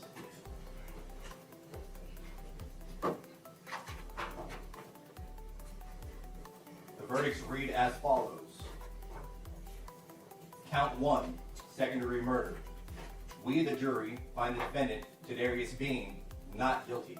Demetrius Haley, not guilty. Justice Smith, not guilty. Count 2, aggravated assault, acting in concert. We, the jury, find the defendant, Tadarius Bean, not guilty. Demetrius Haley, not guilty. Justin Smith, not guilty. Count 3, aggravated kidnapping with bodily injury. We, the jury, find the defendant, Tadarius Bean, not guilty. Demetrius Haley, not guilty. Justin Smith, not guilty. Count 4, aggravated kidnapping with a deadly weapon. We, the jury, find the defendant, Tadarius Bean, not guilty. Demetrius Haley, not guilty. Justin Smith, not guilty. Count 5, official misconduct, unauthorized exercise of official authority. We, the jury, find the defendant, Tadarius Bean, not guilty. Demetrius Haley, not guilty. Justin Smith, not guilty. Count 6, official misconduct, refraining from performing a duty. We, the jury, find the defendant, Tadarius Bean, not guilty. Demetrius Haley, not guilty. Justin Smith, not guilty. Count 7, official oppression. We, the jury, find the defendant, Tadarius Bean, not guilty. Demetrius Haley, not guilty. Justin Smith, not guilty. We're here because we represent the estate of Ryan. We're not here to talk about the incident that occurred with the police officer. We do offer our condolences to the officer and his family. But we were hired to represent this family to investigate the police-involved shooting of their son, Ryan. His family is very upset about what occurred. We believe that this incident should be investigated. It's not as cut and dry as this officer should have just pulled out his gun and shot at Ryan. It's not that cut and dry.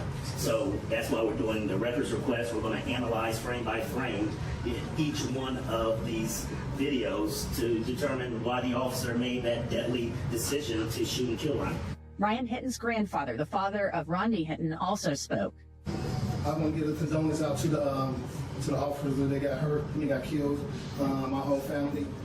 I'm asking for forgiveness, and I've been praying hard for the officer that killed my grandson. I've been praying hard for him and his family. I know he's hurting off this. As I seen in the video about my grandson, I seen two scared people. I seen the officer scared, and I seen my grandson scared. So it's an unfortunate incident. Ain't no one. Tell them it's 3 people. Don't forget, you scared too. You scared to say how you really feel or how you should be feeling. Look how the mom even looking at him like, nigga, what? That happened. So that's all I seen. It was like, I didn't see the police there trying to kill, no. What I seen was 2 persons made a mistake. My grandson made a mistake being there, and the officer, he was trying to get back to his family too. So that's what I seen. So it's not about revenge or anything. That had nothing against nobody. You know, my Lord and Savior Jesus Christ, and I represent Him. So, with that said, please, everybody, just try to forgive everybody who done anything to anybody. He says that this all stemmed after he watched that. Right.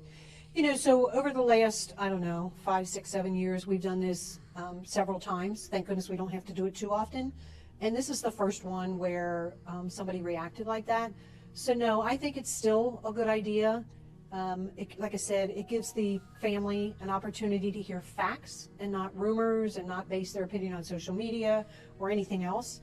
I give them facts, and then I ask them, do you want to see the video? It's a little bit more of a sterile environment. We can walk them through it so that when they go home that evening and turn on the local news, that's not the first time they see it, and it will shock them.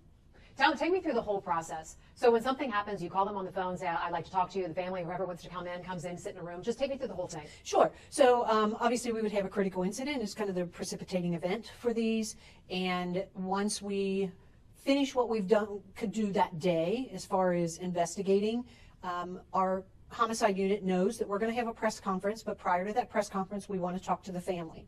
And we have the most amazing victims advocate group, Ms. Karen Rumsey and her team. They are unbelievably compassionate people, and they know how they're trained, how to deal with people going through a traumatic event such as this. And so usually Karen or her team will reach out to the family and say that I'm offering to meet with them and to go over some of the facts in the video. Would they like to come in? And to my knowledge, I don't think we've ever had any family who said, no, thank you. Everybody has come in, different reactions, different ways. It all depends on what we put in front of them. But then Karen is also there with me when I meet with the family to continue to be a resource for them. About this one in particular, was that just it? Was just standard operating procedure? Yeah, it's our normal protocol for a critical incident such as this. Do you look at it and take a double take on maybe we shouldn't do it this way now? No, I don't think so. And I think one of the things we have to remember, each family is going to be different. Yeah. So we offer each family the same process, and we leave it up to them to say yes or no. You know, maybe somebody in the family is able to handle it and somebody else may not, and they can pick and choose who they want in the room with me. Can I ask you what it was like in that room when they were watching this, the Hinton family were watching this? So I will just tell you kind of blanket, any family, any parent going through something like this, it's going to be very hard to see. It's not easy for me to show it to them. It's not easy for me to tell them what happened to their loved one. But as far as what specifically happened in that room, that'll stay in that room between us and the family. So you have officers in there, you have a crisis prevention person. Of course not. How you gonna sit here in somebody's face and tell them, oh, I killed your child, and sorry, we ain't gonna do nothing about it. Just move on. So they would obviously see red flags if there were any red flags, if somebody were reacting in such a way that you thought it might be, this is going to escalate to a different level. Potentially. Okay. Didn't see any of that? No. None in this situation. Right. Going back to the shooting, 6 seconds of really wiggly video. Is there any other video? No. The investigation is still ongoing. You got to keep in mind Mr. Hinton was running, so blurriness on any camera. The officer is running, and so the camera on their uniform is also going to be bouncing up and down. And unfortunately, when we put those two together, the one thing we could not produce is a clear photo. The lie detector determined that was a lie. That is normally what the community would clear photo. The lie detector determined that was a lie. Unfortunately, when we put those. So she could just sit here and just lie to y'all, right? And you just ain't supposed to do nothing. And do it. Then you gonna end up, we gonna end up Christopher Dorner. You see the bottom corner right here. And then it's gonna have a whole army out here because of y'all out here being reckless. We ain't even coming at y'all, but y'all want to keep killing us. We ain't gonna have no choice but to stand up and go to war. I'm not saying that we should go to war. I'm not inciting that. I'm just saying, like, we ain't gonna have a choice if y'all keep on killing us. Like, shit, two together. The one thing we could not produce is a clear photo. The lie detector determined that was a lie. That is normally what the community would want to see. And so the investigation continues based on all angles of videos from the officers' body cameras, their in-car camera, the interviews of the officers, and that's where we're at today. That is the last. So out of all those cameras she just named, she said we only have these photos, right? Image that they showed you, but this is actually where the shooting happened. This is a never before seen photo. Wow. That is the actual shooting of the young man. You can clearly see his back is turned to the officer. Looks like he has on a book bag. And you can actually see the fire coming from his gun. Now, ask yourself, why did they stop the photo here instead of here? You know why? Because that doesn't fit the narrative that the officer felt threatened for his life. In the next 6 seconds, lives would change. Police say the four men jumped from the stolen car. Picture still. You see how clear that is from the news station as opposed to these pictures. Clearly, he's not looking at the officer. He's not pointing a gun at him. But they stopped it here to make it seem like that is where he was shot. Is where the young man was actually shot. This is insidious and pure evil.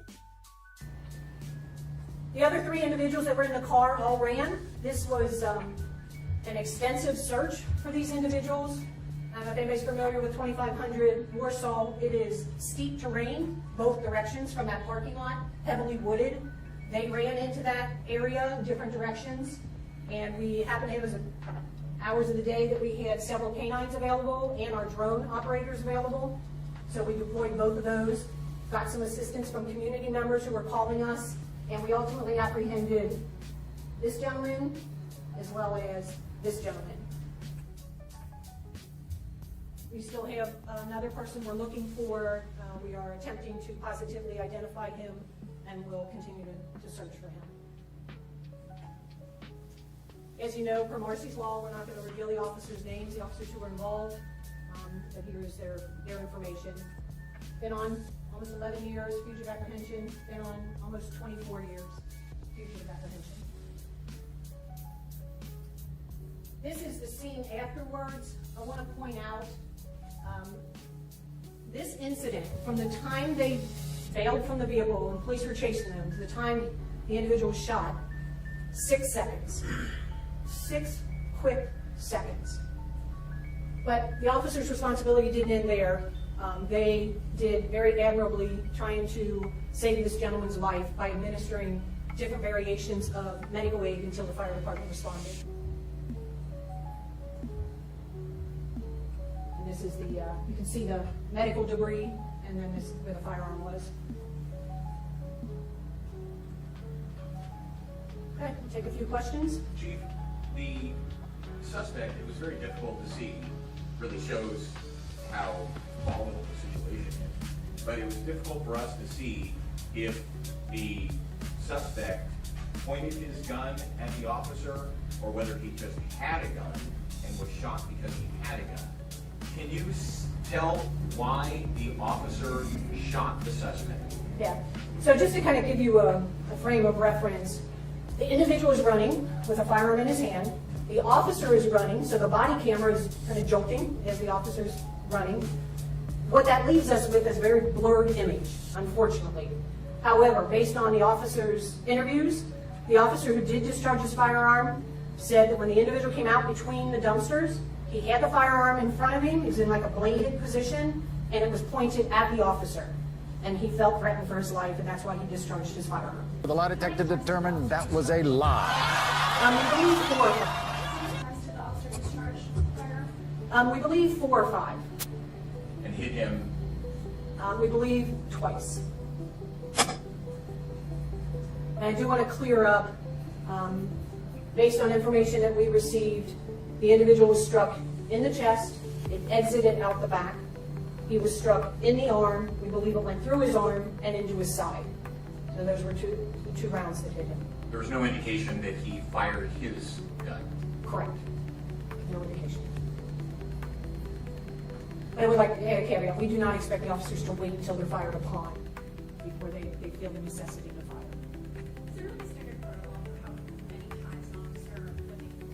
They cut her audio off with her lying ass.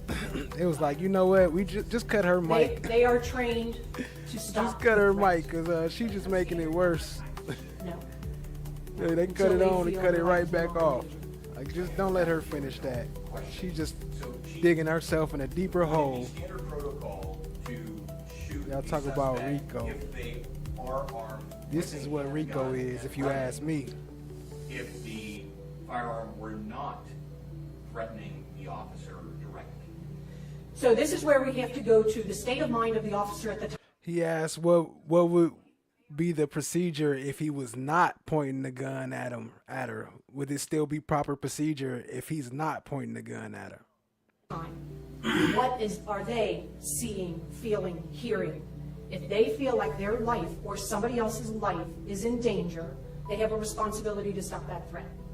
So I can't answer how every situation should be resolved. It's based on the officers, and some of that includes their training, their experience, their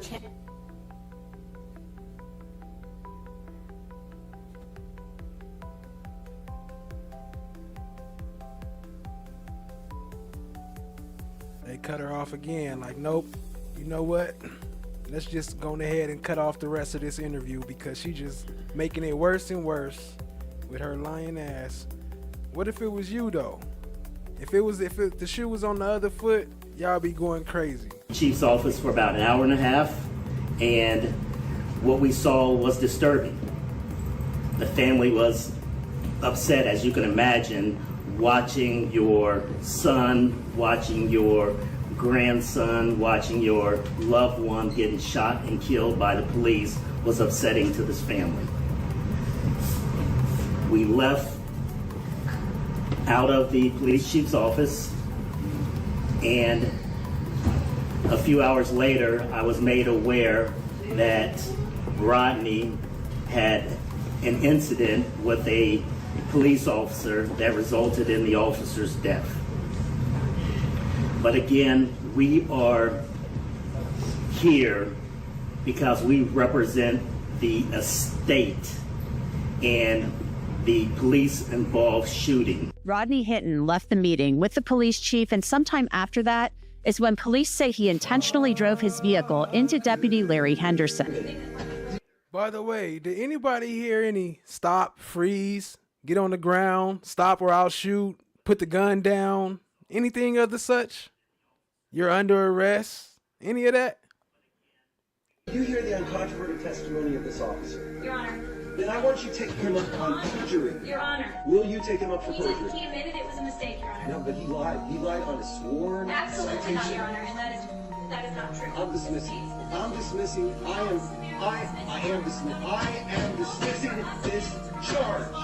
No, I'm dismissing the charge. This whole case was fishy, and I have no idea how to... You know what? Address on file. You know what? He lied on his sworn... Hold on, he beat the table on her. He get the beat the table talk. Absolutely not, Your Honor, and that is not true. I'm dismissing. I am dismissing this charge. No, I'm dismissing the charge.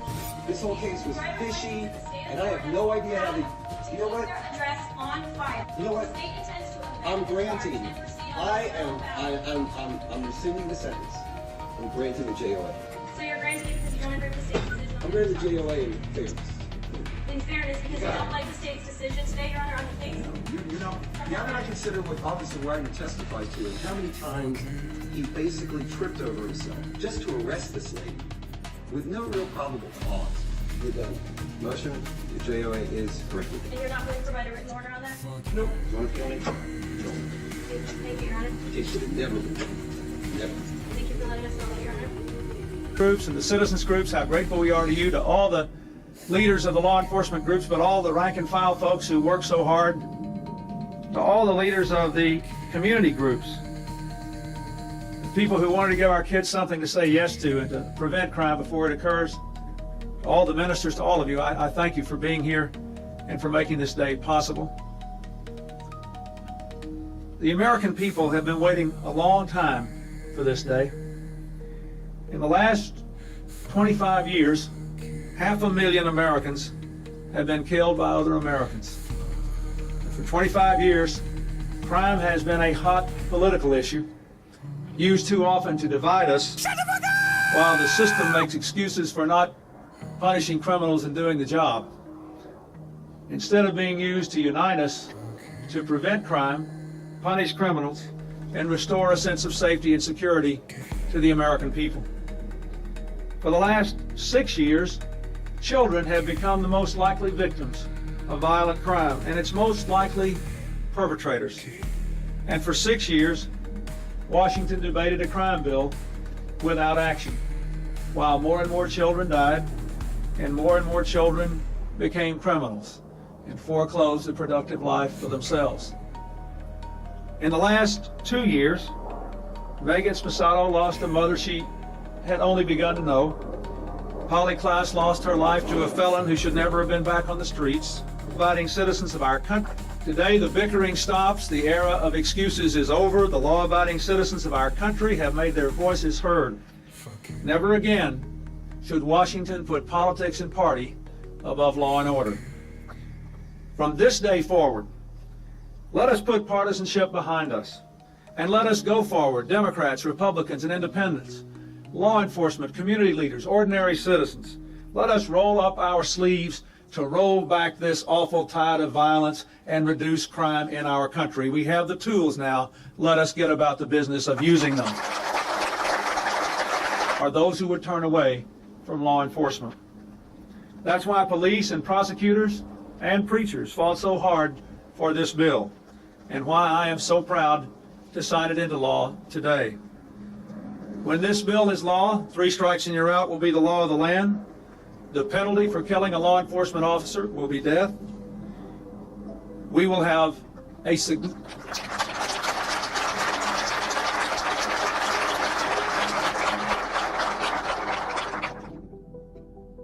we will have the means by which we can say punishment will be more certain. We will cut the federal workforce over a period of years by 270,000 positions to its lowest level in 30 years and take all that money to pay for this crime bill.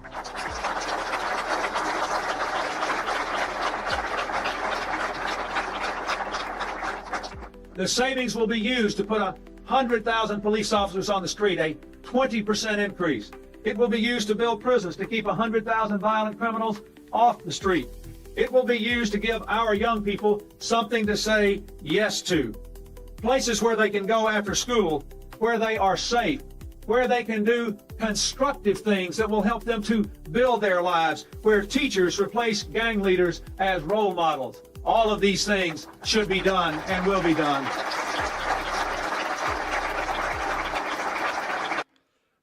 Another situation in the background. I didn't bring the audio on that one, but what about them again? Police officer in the back of the courtroom molesting and touching on this girl, and they just, and the judge over there just, oh, give me your baby, I'm gonna let y'all handle that, I ain't got nothing to do with it, y'all go ahead, whatever. Yeah, he can search you, whatever. I mean, whatever. She didn't even say that, but anyway, he was searching her, touching her inappropriately in the back. Crazy. What up, Chan My Black is golden in the house. Appreciate you. Y'all show her some love. This bill makes it illegal for juveniles to own handguns. And yes, without eroding the rights of sportsmen and women in this country, we will finally ban these assault weapons from our street that have no purpose other than to kill.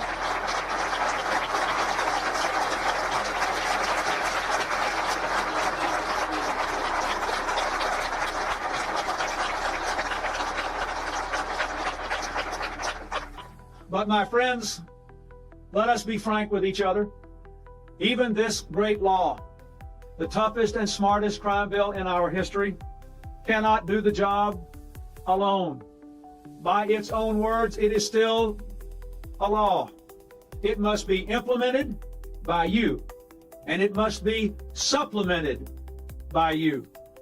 Even when we put a new police officer on your block, the officer can't make you safe unless you come out of your home and help the officer do his or her job.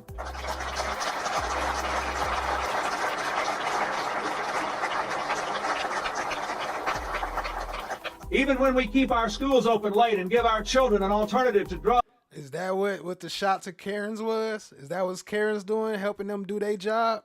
Drugs and gangs. Your children won't learn the difference between right and wrong unless you teach them, and they're in those schools when they're open.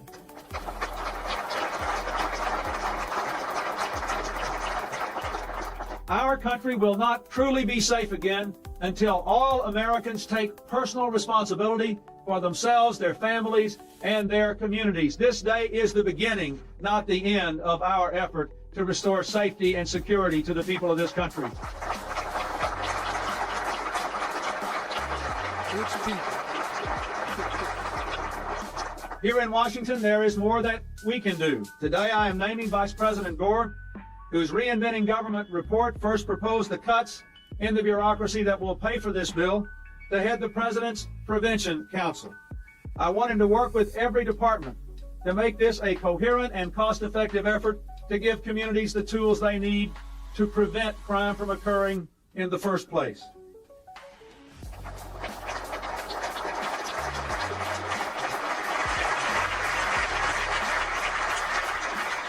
In a few weeks, I will name the head of our program to put 100,000 new police on the street.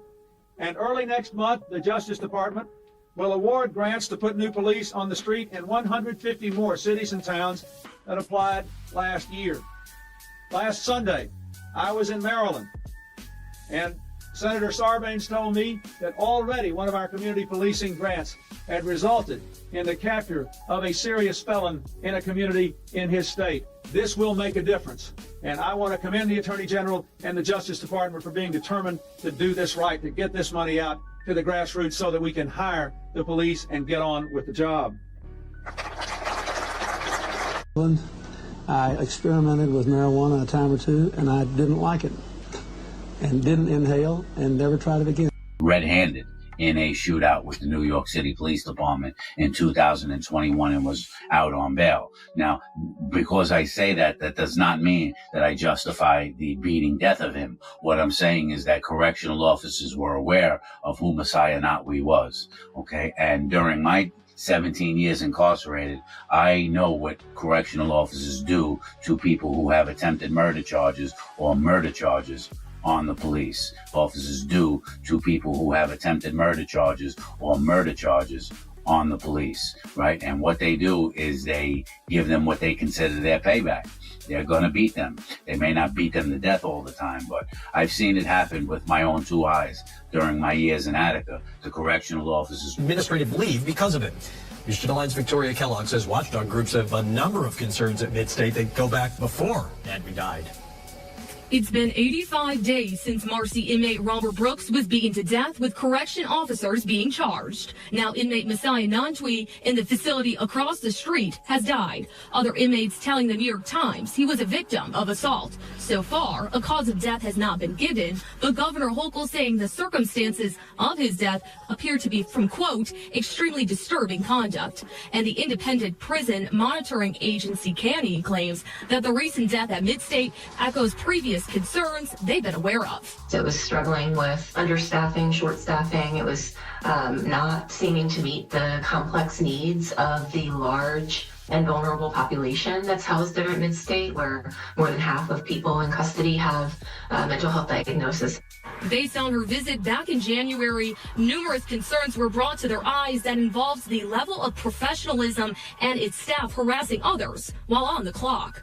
Deep concern, and I think also just underscores for us that, as we've said before, the murder of Robert Brooks at Marcy was not an isolated incident, that this really does speak to a broader culture within docks of violence. Issuing 24 institutional cultural improvement suggestions to the Department for Inmates and Employees within the state prisons weeks after the Marcy inmate death. Therapeutic programs for incarcerated people, increased wellness support for staff, programs that bring incarcerated people and staff together to kind of build safe environments and programs jointly. In addition to expediting installation of cameras. Officials currently investigating what led to this young inmate's death. If you look at the indictment, the crimes that are alleged within it go all the way back from 2012 to 2022. I wouldn't say that it contains every act of crime that YSL committed. It is a significant gang that operates here in Atlanta, Georgia, and not every member became a defendant within this indictment, but certainly a significant amount did, and certainly some of the leadership, which is what's most important. We're not going to just target the children that are running out at the direction of leaders and target leaders. Violence is not political speech. This morning, new details in the ongoing debate over the future Atlanta Public Safety Training Center. Georgia Attorney General Chris Carr has now indicted more than 61 people. They're accused of conspiring to use violence during protests of the facility that activists call Cop City. This indictment includes RICO charges against all 61. Some are also facing domestic terrorism and arson charges. In total, the document lists 225 incidents where defendants allegedly worked together to prevent construction. The indictment calls people with the Defend the Atlanta Forest Group as militant anarchists. It alleges each defendant knowingly joined a conspiracy to stop construction, but community activists say they have a right to protest, and the timing of this case is suspicious. This is an attempt to criminalize the movement and to make sure that the light is shined someplace else, as opposed to having people talk about the fact that Cop City is something that's not wanted in this city. On Tuesday, we need communities. We need communities. This comes after a 22-year-old inmate incarcerated at Midstate Correctional Facility in Oneida County was pronounced dead at a nearby hospital Saturday. Messiah Nantwi was from the Bronx. You should not have to be lucky to make it home from prison. At the direction of Governor Kathy Hochul, the Department of Corrections placed 15 staff members on leave following Nantwi's death. The New York Times interviewed 9 prisoners who claim Nantwi was brutally beaten by corrections officers, but their accounts have not been verified. His cause of death remains under investigation. Now we must be strong for Messiah. We must be strong for Messiah and the countless other Messiahs. Outside the Capitol building, corrections officers continue to strike for safer working conditions and demand a full repeal of the HALT Act, which aims to limit the use of solitary confinement, among other things. Repeal HALT! They have been more concerned with the mental health of inmates instead of your mental health. They have been more concerned with inmates seeing their family. So look, you see how they was feeling, right? This is why they killed him that day. This is that day when they beat that boy and killed that boy, because they was mad about this stuff that he out here yelling about, and that was behind them just killing somebody else the week before that. And they out here protesting against it. than you stand. They have been more concerned with the mental health of inmates instead of your mental health. They have been more concerned with inmates seeing their family than you seeing your family. And until that changes and they get the message, then this is exactly where you need to be. Those rallying inside advocating for HALT and other reform. Incarcerated people's lives matter now. But the protesters outside of the police station is they get a Rico, but they out here screaming and y'all don't do nothing, right? Y'all just go and kill somebody inside the prison to show them y'all fighting with them. Law is the law. No objection, Judge. Please, Fitzpatrick. No, Your Honor. The court will permit the same. As I said, the matter's calendar today is the court's understanding that the parties may now have arrived at an agreed upon disposition.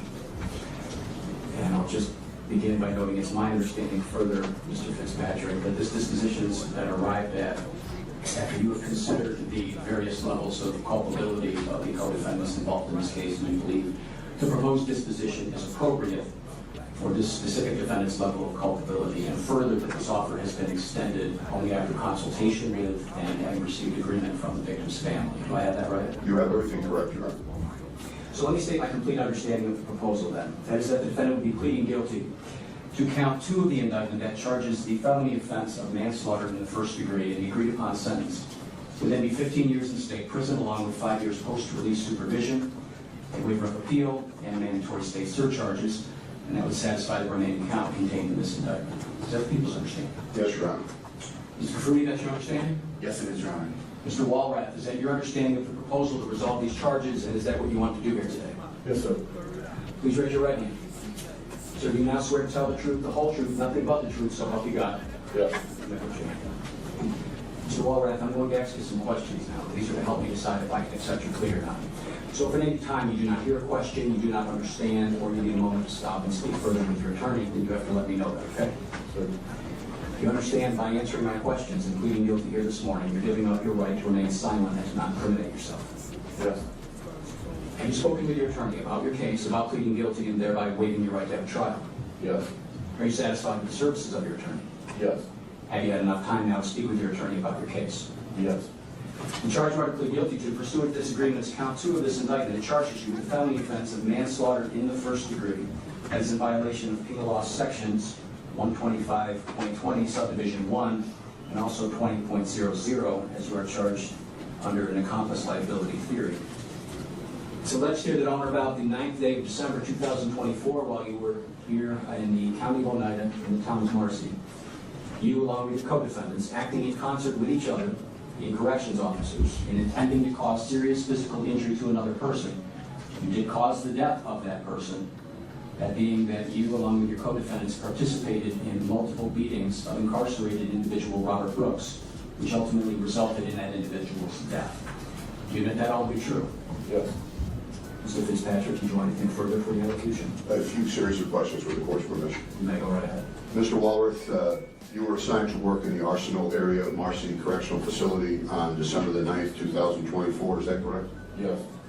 Did you leave your post inside of the Arsenal area on December the 9th against departmental policy and procedures upon the arrival of Robert Brooks?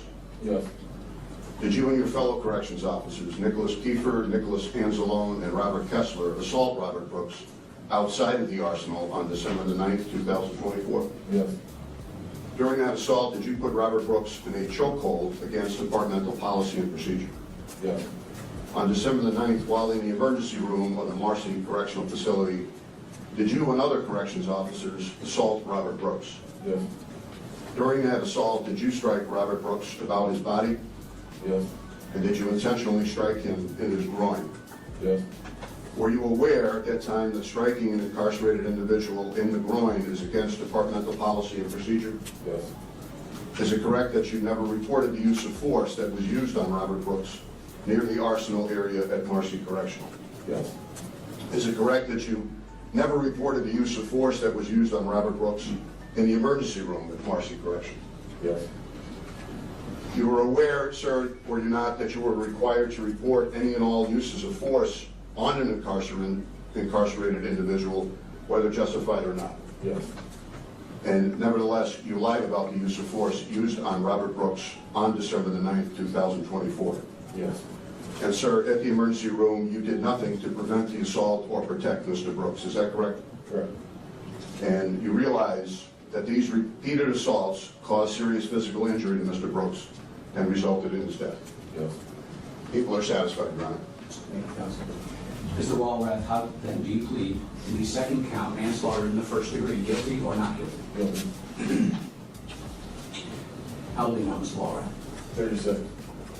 And you can read and write the English language, correct? Yes. You're a citizen of the United States? Yes. Do you have any physical or mental problems that could prevent you from understanding what you're doing here today? No. Did you consume any kind of drug, medicine, or alcohol before coming to court that could affect your understanding? No. You're not currently on any form of probation or parole, are you? No. By pleading guilty, you are giving up your right to have a jury trial. Do you understand that? Yes. At a jury trial, you would be presumed innocent and you would be entitled to the following rights: to be represented by your attorney, to confront and cross-examine witnesses presented by the government. You'd have the right to remain silent and not incriminate yourself. You would have the right, but would not be required, to call witnesses, or you could testify on your own behalf. You would also have the right to require the government to prove your guilt beyond a reasonable doubt to a jury of 12 people who would have to be unanimous in finding you guilty. You understand you have each of these rights, and by pleading guilty here today, you're giving up each of these rights. Yes. You understand by pleading guilty, you're also giving up any defense you might have to these charges. Yes. Now, a plea of guilty is the same as a verdict of guilty rendered by a jury after a trial. Do you understand that? Yes. Other than the plea and sentence agreement I spoke of earlier, has anyone made any other promises to get you to plead guilty? No. Did anyone threaten you or force you to plead guilty? No. Have you entered this plea today voluntarily and of your own choice? Yes. You understand that those that are incarcerated for a felony conviction do lose their right to vote in an election until such time as they are released. Yes. And you have a separate and distinct right to appeal a judgment of conviction to a higher court in Rochester known as the Appellate Division. There you can, with your attorney, and a free one if you cannot afford it. You can file a brief and argue before that court that there exists some problem with your conviction here in this court.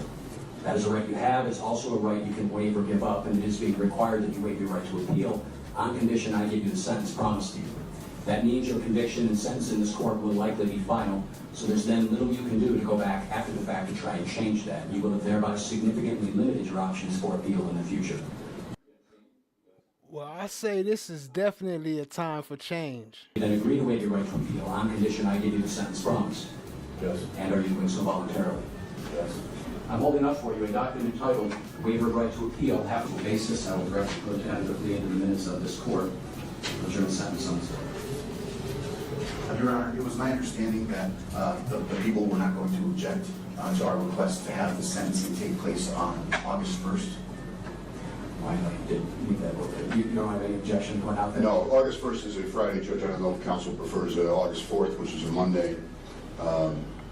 And we have no objection to him remaining out, getting his affairs in order, and I've also discussed that with the family. We appreciate that, and we would prefer the 4th. All right, then. August 4th at 9:30 a.m. for sentencing, and you're going to remain out on the bond that you posted, Mr. Walrath, but that's going to be with some conditions attached as part of our plea agreement here. Condition 1 is you do have to meet and cooperate truthfully with the probation department as they prepare your pre-sentence investigation. Condition 2, you have to come back to the court on any date you're required to be here. As of right now, you know that's August 4th at 9:30 in the morning to be sentenced. The third condition is you must commit no offenses. There are to be no new arrests of any kind between now and the time of your sentencing. Do you understand each of those conditions? Yes. If you fail to abide by one or more of those conditions, I would not be bound by the sentence agreement. I would not permit you to withdraw your plea, and I would be authorized to sentence you to any term our law permits. Do you understand that? Yes.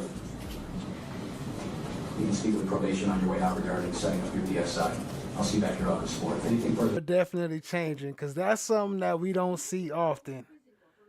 But as you know, they still ain't hit him with the Rico though. They still ain't hit him with the Rico. Man, what is going on with this service, yo? My frames is dropping crazy. Let me let this build up a little bit. But y'all hit the like button, hit the subscribe, tap in, share with a friend. I'm getting crazy frame droppage. I'm going to pause it, let it catch up. All right, let's go. Manslaughter charges in the death of an inmate at an upstate New York prison. The fatal beating of Robert Brooks caught on multiple body cameras at Marcy Correctional Facility in December. The disturbing footage shows officers choking, punching, and kicking the handcuffed 43-year-old on an exam table the day he was transferred to the facility. 2 sergeants and a nurse simply watching, never intervening, according to a deposition by an investigator. Our investigation revealed that in addition to the tape beating, which you probably have already seen, Robert was beaten on 2 prior occasions between 9/07 and the time of his death, within minutes of his arrival at Marcy. Brooks pronounced dead the next day at a nearby hospital. A preliminary autopsy ruled Brooks's death a homicide caused by asphyxia due to neck compression. New York Governor Kathy Hochul ordered 14 prison staffers, including bystanders, to be fired shortly after the incident. Today, saying the brutal attack on Mr. Brooks was sickening, and now the perpetrators have been rightfully charged. Brooks had been serving a 12-year prison sentence since 2017 for stabbing his girlfriend. His family calling for justice, filing a lawsuit against the state and the officers involved. My brother always used to tell me to err is human, to forgive is divine. I'm not at forgiveness yet. I'll just say there's consequences and repercussions for your actions, and at some point those are coming, and I hope you're prepared. Recent spate of shooting incidents in Covington and Laughlin, Florence, Claremont County, not to mention 2 since early March in the city of Cincinnati. He said there is a lot to be learned from a lot of those cases, but not what's causing them right now. Number one, that's a lot, but if you're looking for why, there's no why. There's no, they're all random acts. So can you tell me why there have been 6 in the last several weeks? No, I think the most important thing for people to understand is police officers are not trained to act. They're trained to react. What the officer does is contingent upon what the person that they are confronting does. But there's a few miles from Ram.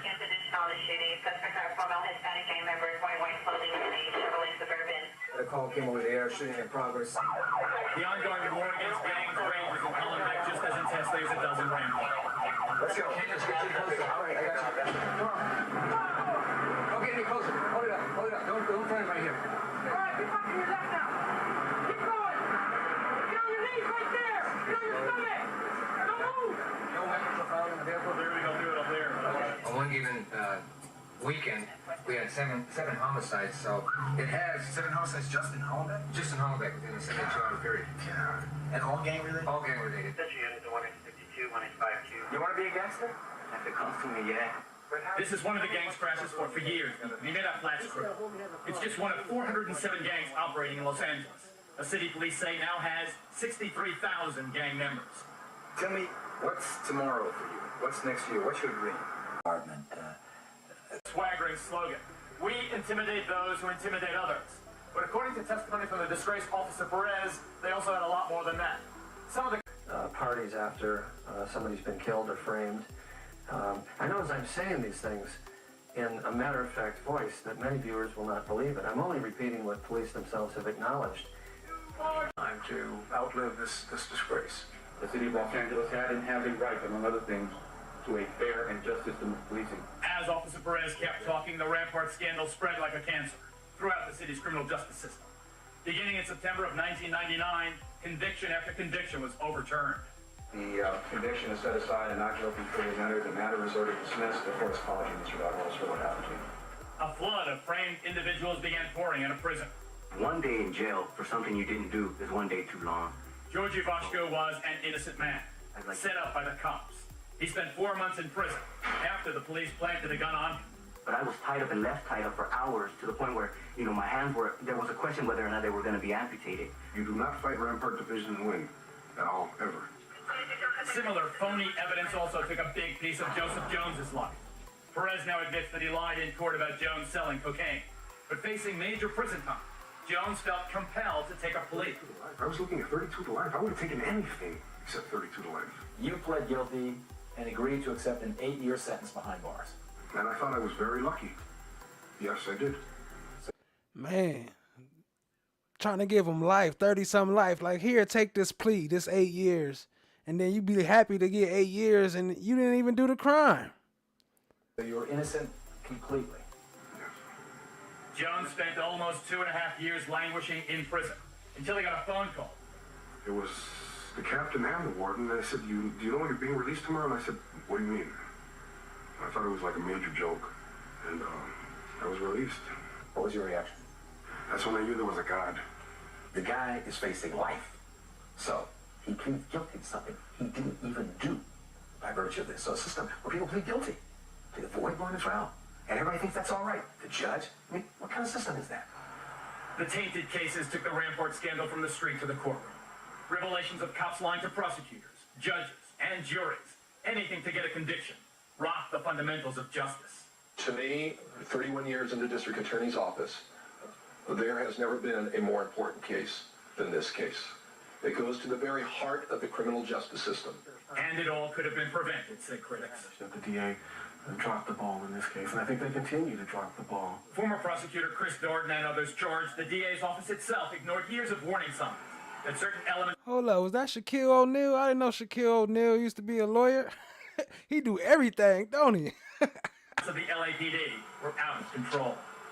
I can assure you that there were lawyers in the Special Investigations Division of the DA's office who were aware that there was a problem in Rampart. In fact, according to the LA Times, a year before Perez was finally busted, one of Gil Garcetti's prosecutors alerted the supervising police detective at Rampart that he had doubts about Rafael Perez's credibility. The Rampart detective advised the DA that he was also aware of, quote, problems with Perez. Still, the rogue cop was not stopped and stayed out on the streets, breaking the law. Full copy and an executive summary.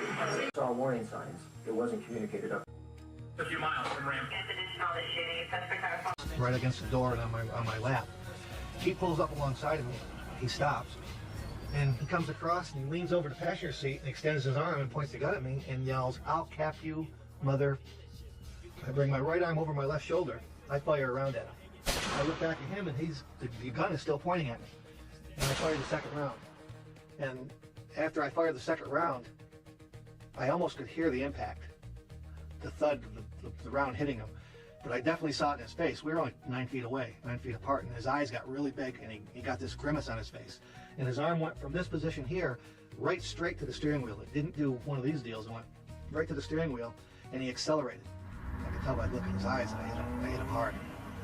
And as he pulls into the gas station, the momentum just stopped. It went, ooh. The driver was dead. You know, not to be callous or cold or anything, but I kind of thought, good. I mean, you know, it's the nature of the beast. The driver was dead. You know, not to be callous or cold or anything, but I kind of thought, good. I mean, you know, it's the nature of the beast. 3 hours later, Detective Laga's superior officers told him who he'd shot. And they got this stupid look on their face. And Dennis walks up to me and puts his arm around me and says, "You're going to have to suck this one up." The guy was a policeman. I says, "What?" He says, "Guy was a policeman." I says, "From where?" "One of ours, Work Pacific." So now it's different because he was a cop. First it was, oh, well, good. Oh, well, I shot that nigga. But now, oh, it's a cop now. Oh, that changes things, right? This was the cop that was working for Suge Knight also. Oh, wait, no, this wasn't. This is a different cop. Oh, my bad. I think he was working for Suge, though, too, wasn't he? I think so. Let's see. I says, "You're kidding me." At that point, now the world was crashing down. LAPD officer Kevin Gaines was gunned down by one of his own, killed on Tuesday afternoon in North Hollywood by an undercover officer. This is it. I says, "They're going to kill me now. They're going to destroy me." A murder mystery pitting cop versus cop. All I knew was that I just shot a black police officer, and that was going to cause a lot of problems. How'd you know that? History of the LAPD. Rodney King, 92 riots, O.J. Simpson trial, Mark Furman issue, Johnny Cochran, now me. Modern history, specifically honoring the victims of the 1998 U.S. bombings in Nairobi. Obama later breathed to the victims. The site of the attack in central Nairobi is now a memorial park. The new embassy is further away from the center now. On the 7th of August, 1998. So they talking about the embassy bombings again, the Rico from the embassy bombings that they had on Osama bin Laden. Hundreds of people were killed in simultaneous truck bomb explosions at the U.S. embassies in Nairobi and Dar es Salaam. The attack brought Al-Qaeda to the international stage for the very first time. So almost as far away from the bomb blast inside the embassy as one could be. It was obviously terribly, terribly frightening. I had some small superficial injuries, but I, along with a lot of others, escaped from the building and entered the horrible scene of chaos. There were over 20 people originally indicted, and some of them have come into U.S. custody. This is the one individual I knew of who was in Guantanamo. He was captured in 2004 in Pakistan, and since that time, I've asked, wondered, hoped that he would be brought into the U.S. justice system and held accountable in much the same way as the people he had worked with to carry out this attack. So today I'm relieved. I'm looking forward to seeing some version of justice done in U.S. federal court. It'll be a kind of justice that's more recognizable to me than what was happening at Guantanamo. When we see a public accountability for this individual, Ahmed Gailani, through the trial, we will also hear a lot about the things that happened to him over the last 8 years, secret detention, likely torture, and the conditions he was held under in Guantanamo. So it will be a very different trial, and it will tell not only the terrible story of acts of terrorism, but the terrible story of what had been done to some people in custody. And that'll be painful, that'll be difficult to hear. Psyche of Kenyans. People really should solve their problems without terrorizing others. How do you expect this to support from people of Kenya? Kenya has always lived in peace against no one. Why should they target Kenya? Over 200 Kenyans died in the deadly blast, with another 5,000 plus injured, many of them maimed and blinded. Following thorough investigations, U.S. federal agents determined that Al-Qaeda was responsible. This, many victims hoped, would be the beginning of their path to justice. And 20 people were charged in connection with the bombings. Some are serving life sentences in the U.S. Others who were not detained have been killed, notably Al-Qaeda leader Osama bin Laden. The United States has conducted an operation that killed Osama bin Laden, the leader of Al-Qaeda. A long quest to compensate the over 5,000 victims would be riddled with fits and starts. Chivarella helps keep PA child care full, and money for holding juveniles comes pouring in. Between 2003 and 2007, the county pays the facility's owners more than $30 million. Powell purchases a jet and owns a 56-foot yacht named Real Justice. He buys a palatial mansion near the homes of the two judges who live next door to each other in this upscale neighborhood. Conahan and Chivarella also co-own a 3,000-square-foot waterfront condo in Florida worth $785,000. Mr. Copeland, which little D? I don't remember what I said to him.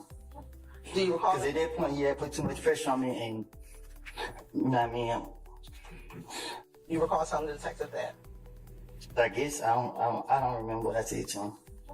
Do you recall? Because at that point, he had put too much pressure on me, and you know what I mean. I'm just thinking, because he told me, I remember him saying he want that gun. That's all I remember him kept saying. He want that gun. And when you say putting pressure, what do you mean? Same thing you doing to me now. You keep putting pressure on me. Do you see Shannon in the courtroom today? Well, I got a vision problem. Okay. I can't see that for. All right, so if you want to stand up and look around the courtroom and look around the entire courtroom, tell me if you see Shannon in the courtroom today.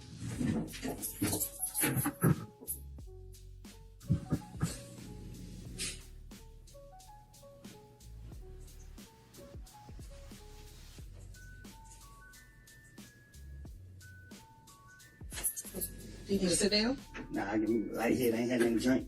Okay, do you want some water? You gonna give me a drink? I'll get some water. I don't drink water. Well, I don't have nothing else for you. But I will put some water up there for you. Who am I looking for? Shannon.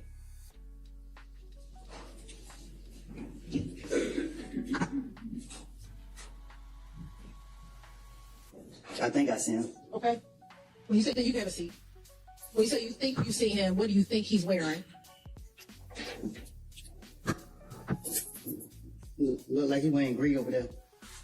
So who are you pointing to over there that's wearing gray? I think the lady got red hair.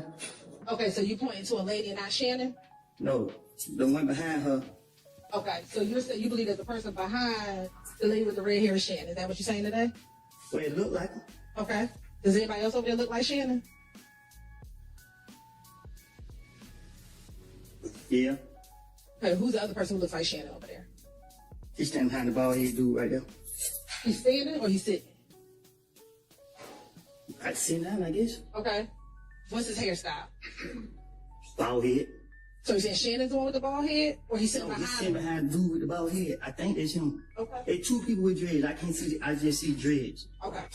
And again, are you the only person sitting in that interview room when outside of Investigator Gaither and outside of Investigator Gaither and Investigator Dennis? Unless you don't count the ghost that's in there with me. Okay. You have permission to approach? Hey, Judge. Sir. I'm hot. Can I take this sweat off? Okay. Do you remember telling Detective Gaither in this January 28th interview that Thug said, nigga, I don't care about none of it. Look what y'all got going on. You still shot at me.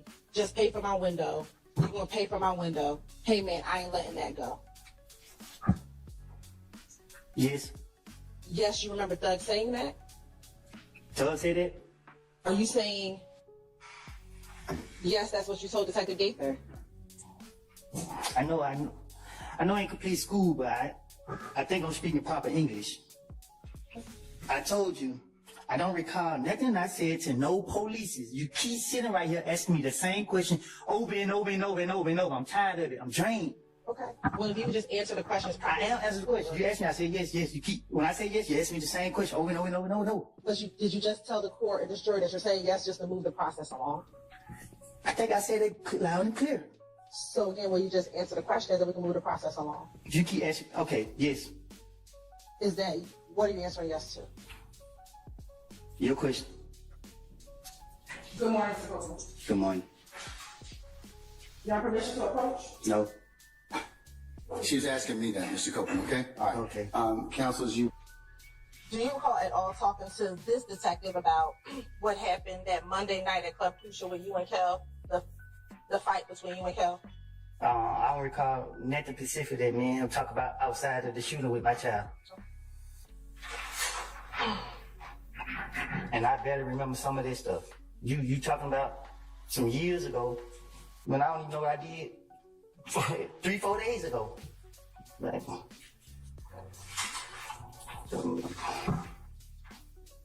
yes.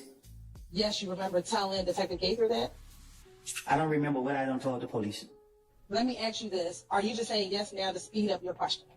Most definitely. Okay. You asked me about questions that I was supposed to be asked back then that if I say something, you're gonna say, oh, I didn't impeach him or whatever the word is you use. When I don't know, I can't answer that. Okay.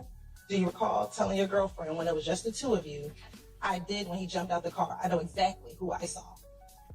I don't, at that point, it was so much pressure on me. Yeah, I'm a daughter crying, I'm trying to take her to the hospital. Somebody pull up on me soon. I'm trying to figure out what made me have the gun to go to the hospital. It's all type of stuff going through my mind. I don't know. Too much going on. Yeah, I can't, because she keep asking me these questions and... Mr. Copeland, just take a breath, okay? We do need to take down your testimony, so you do need to speak a little slower, all right? Okay? All right. It was some investigator right there talking to me, but when he looked and seen... Las Vegas with were also Los Angeles police officers. The other two checked out clean. David Mack was convicted and in jail underwent a particular kind of transformation. He's in custody, Los Angeles County Jail, and we're getting reports back that he is attiring himself with red socks, red items that distinguish association with the Blood Gang. And we'd also received word from some jailers that he had said he is a Blood Gang member. Now a disturbing pattern had begun to present itself. Officer Kevin Gaines, tied to death row. Off-duty cops involved in the gangster rap scene. David Mack, renouncing the LAPD and coming out as a Blood Gang member.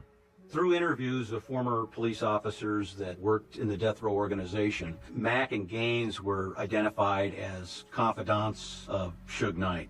There's an old saying that nothing spreads so quickly as a rumor. So I thought it was time to speak with you directly. Captive in Lebanon. But as far as we're concerned, war between Iran and all hostages held warm waters of the Indian Ocean. Geography explains why the Soviet Union is sending an army to Afghanistan. They used to be called special prosecutors, and that's what they are. They just changed the With the title. Reagan. We operate within rules and laws, all of us. We know he's lying. Victims would be riddled with fits and starts. Reports back in 2010 that the American government planned to compensate victims up to 880 million shillings if a U.S. judge ruled in their favor offered some hope. However, by August 2013, 15 years after the attack, that hope was fading. It emerged there would be a challenge with collecting the proceeds from the U.S. government. The payments would come from assets seized from Al-Qaeda. That would further delay the process that sought to compensate about 500 Kenyans being represented by American lawyer Philip Musolino. In August 2014, a court in New York awarded a separate group of 6 Kenyan victims $1 billion, or roughly 100 billion shillings. The proceeds would also come from recovered Al-Qaeda assets. By July 2015, a majority of Kenyan victims had not been compensated, seeing them pile pressure on the government and accusing it of neglecting them. The argument in the courts is that it's the Kenyan government that should compensate its own people. Yeah, the same way the American government did compensate its own people. Court rulings over the years either excluded non-U.S. citizens from potential damage awards or ordered payments to African victims from Al-Qaeda proceeds. Employees and contractors of the U.S. Embassy in Nairobi were the main beneficiaries of victim settlements. Tulikuwa tunasikia hata kwa redio ati kuna usaidizi inaweza toka kwa hiyo watu walipotea kwa bomu. Ndio mimi nikaanza kutafuta pesa kwa wengine, ndio nikuja ati nitapata nini? Pesa. Sasa mimi nasikia sasa niko hapa si mimi nasikia pesa hakuna. The attacks were carried by the same group. So we feel we have been discriminated, even not being left out. Supplements did come from the U.S. Agency for International Development, or USAID, that gave nearly $45 million. That translated to 4.5 billion shillings at the time, to the families of 173 Kenyan citizens killed or injured.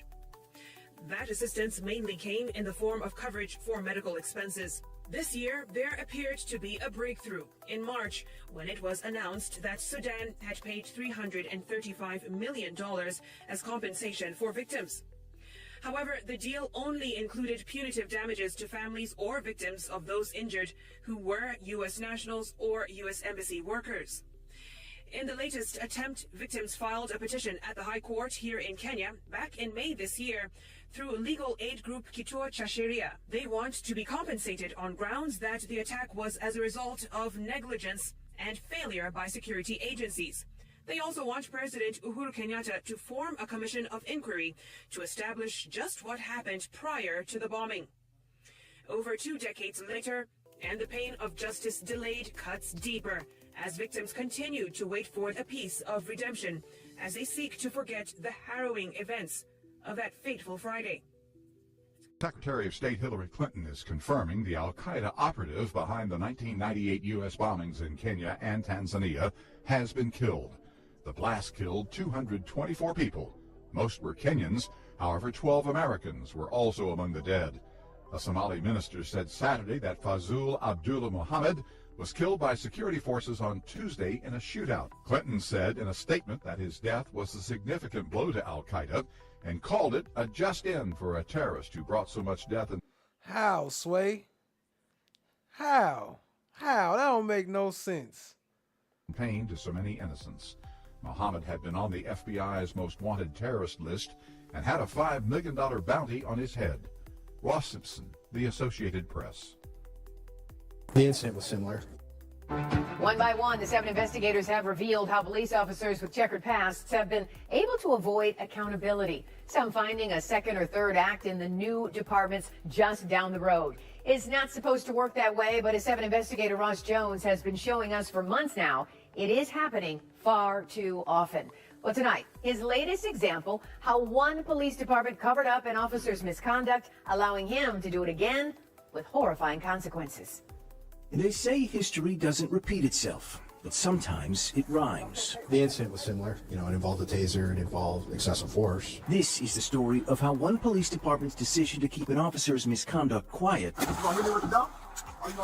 allowed him to inflict even more pain just down the road. Open the door, you get tased. Open the door, you get tased. It cost cost taxpayers a fortune. I've never had a single case resolve this quick. Triggered criminal charges. For the record, could you state your name? Name you clear. And showed how ignoring police misconduct only makes it worse. Boss man, you gotta bounce. On a rainy afternoon in May of 2020, Highland Park Public Safety Officer Damian Player is called to the Burger King along Woodward Avenue. He's working a police shift on this day, responding to a call of a man loitering outside the restaurant. Man, what part of me do you not understand? The man, who police would later suspect was homeless, ignored the officer's commands. So, from the front seat of his police car, Officer Player does what department policy says he shouldn't. He pulls out his taser and takes aim. The taser didn't take effect, so Player gets out of his vehicle and begins following the man, who starts to cross the street while hurling expletives. That's why I say the police, because of you. Come on, you. Come over here and do that part. Before long, Officer Player joins in with name-calling of his own, at one point calling the man a homophobic slur. Go about your business, sissy. I'll your child, After trading insults, both men appear to walk away. But just as it seems things are coming to an end, Officer Player turns around and follows the man again. He briefly assumes a fighting stance before turning around and walking away. Then watch this. With the man's back facing the officer, Player deploys his taser again, then takes the man to the ground. Watch the assumes a fighting. Player turns around and follows the man again. He briefly assumes a fighting stance before turning around and walking away. Then watch this. With the man's back facing the officer, Player deploys his taser again, then takes the man to the ground. Watch the video again. As Player takes the man down, he strikes his head hard on a concrete building, then lays motionless on the wet pavement. The man appears unconscious, even as Player tries to wake him. Yo, wait up, man. What does it say to you that Officer Player tased the man while he had his back to him? In this case, it wasn't appropriate. The taser should not have been utilized in that incident. James McMahon was a sergeant with Highland Park PD at the time of the incident. It's a scary situation. Someone just hit their head. It's not a situation where we should have been involved in that. It's disappointing. I mean, that individual didn't deserve that. The man would eventually regain consciousness and was taken by ambulance to a hospital. An internal affairs investigation concluded that Officer Player violated the department's code of conduct and taser policy. Was Officer Player disciplined for this? Other than removed from police services? No. The legal department just removed him from police services but allowed him to work fire department. So the solution to this misconduct was to take a police officer and turn him into a full-time firefighter? Correct. McMahon says Player's discipline was handled by then City Attorney Terry Ford, who, he said, pushed to suspend, not terminate Player, and remove him from the police services in Highland Park. And he said Player got one more break, too. Was this referred to the prosecutor? It was not. Should it have been? It would be today. Next police officer, Damian Player. The following year, Officer Player would join the Warren Police Department. And there to pin his new badge to his chest was then Highland Park Police Chief Kevin Coney. Hopefully I can represent the city well, my family well. But less than 2 years later, Open the door, you get paid. Open the door now, you get paid. Officer Player and his partner would be involved in this traffic stop, pulling this truck driver out of his vehicle. His partner threw him to the ground in the rain as Player tased him repeatedly. Making matters worse, it all happened in centerline, outside of the officer's jurisdiction. The man was charged with nothing, but the officer's conduct was so egregious that the city of Warren paid out a $400,000 settlement barely a month later. Player and his partner were charged with assault and then fired. From what I know about Damian Player, he's not a bad police officer. Kevin Coney told us he didn't remember almost anything about Damian Player's tasing in Highland Park, even though that's Coney responding to the scene that day where Player told him this. Well, I ain't gonna lie, my heart stopped. I'll put that there. Coney was fire chief at the time and would be appointed police chief weeks later. This July memo about Player's misconduct said he dangerously escalated the situation, causing injury to the subject of the investigation. These actions could place the city in a position of civil jeopardy and should not be brushed aside lightly, the memo said. It was made out to Kevin Coney. You were aware of it? Okay, that's what you say. Your name's on the memo. Okay, that don't mean that I knew about it was in his personnel file. Do you read your memos? Sometimes I do. It recommended... You were aware of it? Okay, that's what you say. Your name's on the memo. Okay, that don't mean that I knew about it was in his personnel file. Do you read your memos? Sometimes I do. It recommended a 30-day suspension for player and training in de-escalation techniques, but we couldn't find evidence he received either. The memo was never shared with Warren PD when they came to review player's personnel file, and according to their background investigation, Chief Coney gave his officer a clean bill of health. He had no issues with player, an investigator wrote, and there was no discipline in his file. In fact, when player left Highland Park PD, Chief Coney reported he departed in good standing. 3 years later, he was criminally charged over the very same type of conduct that Highland Park helped to conceal. Highland Park didn't don't keep. Okay, if that's your word, it just wasn't dealt with. It was never shared with the department that hired him. Okay. Damian Player and his partner are next due in court on July 11th. Player faces 2 felonies and up to 5 years in prison. If this had been done correctly in Highland Park, does Damian Player get a chance to assault a man with the Warren Police Department? Not likely. Well, in a statement, Warren Police told me they would have never hired Damian Player had they known what we just revealed. Kevin Coney left Highland Park in 2021. He insists today that while he was chief, he was really just a figurehead who answered to then City Attorney Terry Ford. Ford did not return our repeated calls, texts, and emails seeking comment. James McMahon is now the chief in Highland Park, appointed by new Mayor Glenda McDonald last year. To her credit, Mayor McDonald overruled her own. She has known about it. We wouldn't have hired him. He wouldn't have been in that position to.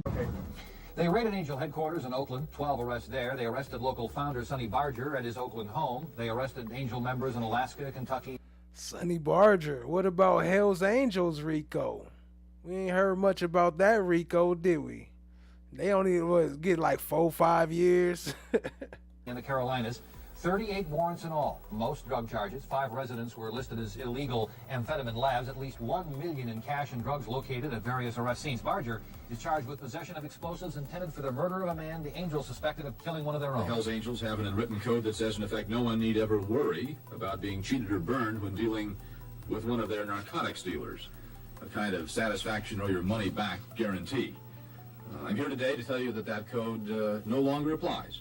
It all came together after a 2-year investigation helped along by inside information provided by a member of the Alaska Club chapter. At the federal building, the arrested members and others seemed bemused. Seems like it happens every time you turn around for no reason. It seems like it happens when it gets close to election every year. It seems like for some reason, I don't know, we're not political, but they sort of put us on a political thing, Big Al was not one of those arrested. The strange reaction isn't surprising when you consider how difficult making the charges stick against this group has been over the years. The Angels, as a group, remain one of the odder modern bits of folklore, emerging as they did from the minds of some disgruntled veterans after World War II. As individuals, they remain private, even shadowy. Men like Sonny Barger hold very tightly to their own myths. Here's Carolyn Tyler. Sonny Barger was not surprised at all by his arrest, according to an attorney who spoke with him tonight at the request of Barger's wife, Sharon. And despite today's nationwide sweep, which has landed more than 30 members of the motorcycle gang behind bars, attorney Charles Gretsch says the 49-year-old Barger is in a cheerful mood tonight. The legendary Hells Angels have been in trouble with the law since the 1960s, and Barger has served his share of time. But federal authorities thought throat cancer had forced him to slow down. The biker has had operations, including a laryngectomy, and today requested special equipment and medication during his stay in jail. Sonny Barger may be cheerful, but he's not very talkative tonight. He's enjoyed meeting the press in the past, but this time he sent a message to reporters that he won't talk till he hits the streets. That won't happen until Monday at the earliest, when he has a detention hearing. In the meantime, he's being held here without bail. At the Hall of Justice in San Francisco, Carolyn Tyler, Channel 7 News, tonight. It really is unusual for Sonny Barger not to want to talk to the press. He has used the press often in the past to express himself. It may be the laryngectomy, though others think simply he wants to see exactly what lays ahead for him legally. Could be a tough time this time. The years, they aren't talking much. As Channel 7's Carol Ivey reports, the Angels and their supporters will say only that the drug and explosive charges against them are trumped up. Friends and relatives of some of those arrested stopped by today at Hells Angels headquarters on Foothill Boulevard in Oakland. The place was locked. There was no one inside. Yesterday, this was the scene of just one of 26 raids in the Bay Area. 12 club members were arrested here. Sources say there are federal warrants for 37 and that there will be more arrests. I think it's all the bum rap. Because I don't think they've got nothing on them. For one thing, if they leave them alone, they do more good than they do bad. What do you mean? They help a whole lot of people. They're there when people need them, and they're anything that happens, the first thing they do say is, "Oh, blame the angels, blame the angels," and it's a bunch of bull. It's a bunch of bull. Jones also defended club leader Ralph "Sonny" Barger, once again the target of a federal probe. 7 years ago, a government racketeering case against the Hells Angels failed. This time, the government claims to have solid evidence, including details regarding the Angels' alleged multi-million-dollar methamphetamine empire. They say this welding shop, called The Warehouse, was an active laboratory. But a search yesterday that included a drug-sniffing customs service dog is reported to have turned up nothing. Those picked up claim the charges. She said it failed. Do you notice a pattern of this racketeering Rico charges failing? You ever noticed that? They fail a lot more than they make you believe, don't they? Are political. Every time there's something comes up, though, they get blamed. And, you know, it's not them. I mean, if they go after the real traffic and leave the Angels alone, the Angels could do them a lot more help than they could bad. Police say the arrests are based on 2 years of accumulated evidence, including tape recordings of national Hells Angels board meetings at which methamphetamine sales were discussed. These elaborate Hells Angels gravestones in Oakland are proof that the Hells Angels have always taken great pride in the fact that they stick together, not only in life, but in death.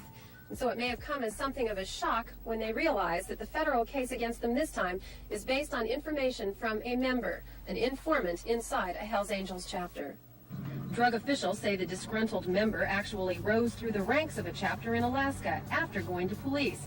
He allowed them to wire him for sound, obtaining what have been described as some startling conversations. In Oakland, Carol Ivey, Channel 7 News. Well, Sonny Barger and the other Hells Angels are due in court next Monday, and then a judge will decide whether the government really does have enough evidence to continue to hold them, at least without bail. Suzanne? Seized over 100 guns. We've seized some explosive devices. It's clear the raids took the Hells Angels by surprise. We've seized over $3 million in cash. We've seized over 100 guns. We've seized some explosive devices, bombs. We have over 30 pounds of methamphetamine. For years, law enforcement agencies have believed the Hells Angels either had or were trying to get control of the drug methamphetamine, known as speed or crank, in California and ultimately nationwide. Agents say the Hells Angels and their associates ran laboratories, established distribution networks, and gathered huge profits from sales of the drug. For years, law enforcement gathered intelligence on the Hells Angels, and in 1979, leaders of the group were charged in a sweeping federal indictment. There were arrests, and there was a long, expensive trial, and the government lost. The Hells Angels say it was a vindication, proof that they are a legitimate group, more interested in Christmas toy drives than narcotics and guns. Well, I think yesterday's raid kind of shows that maybe that's not all truthful on their behalf. I don't even know what that means, but it's provocative. Prosecutors are reluctant to say the evidence gathered yesterday will lead to another broad-ranging and possibly crippling set of racketeering charges. But it's clear the government will have that in mind as it analyzes the material collected in yesterday's raids. Wilson Van Alst, News Center 4. 22 years of club pictures. I do not believe in the government anymore. I don't believe anything that I learned in school and that I grew up to believe. I don't believe it, and this started in about 79.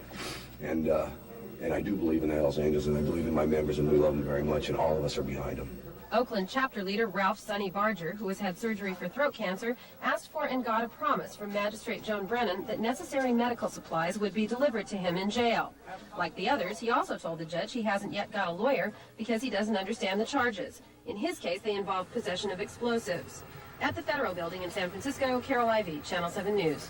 The accused Hells Angels will be back in court again next week. They will be hearing whether or not that boy had explosives, and he was out in 4 years. They're going. 4 years. Segment 3 this evening. The Hells Angels, for a whole generation, have been known as a black-jacketed motorcycle gang with a taste for violence. Now, the police authorities say they have become far more than that.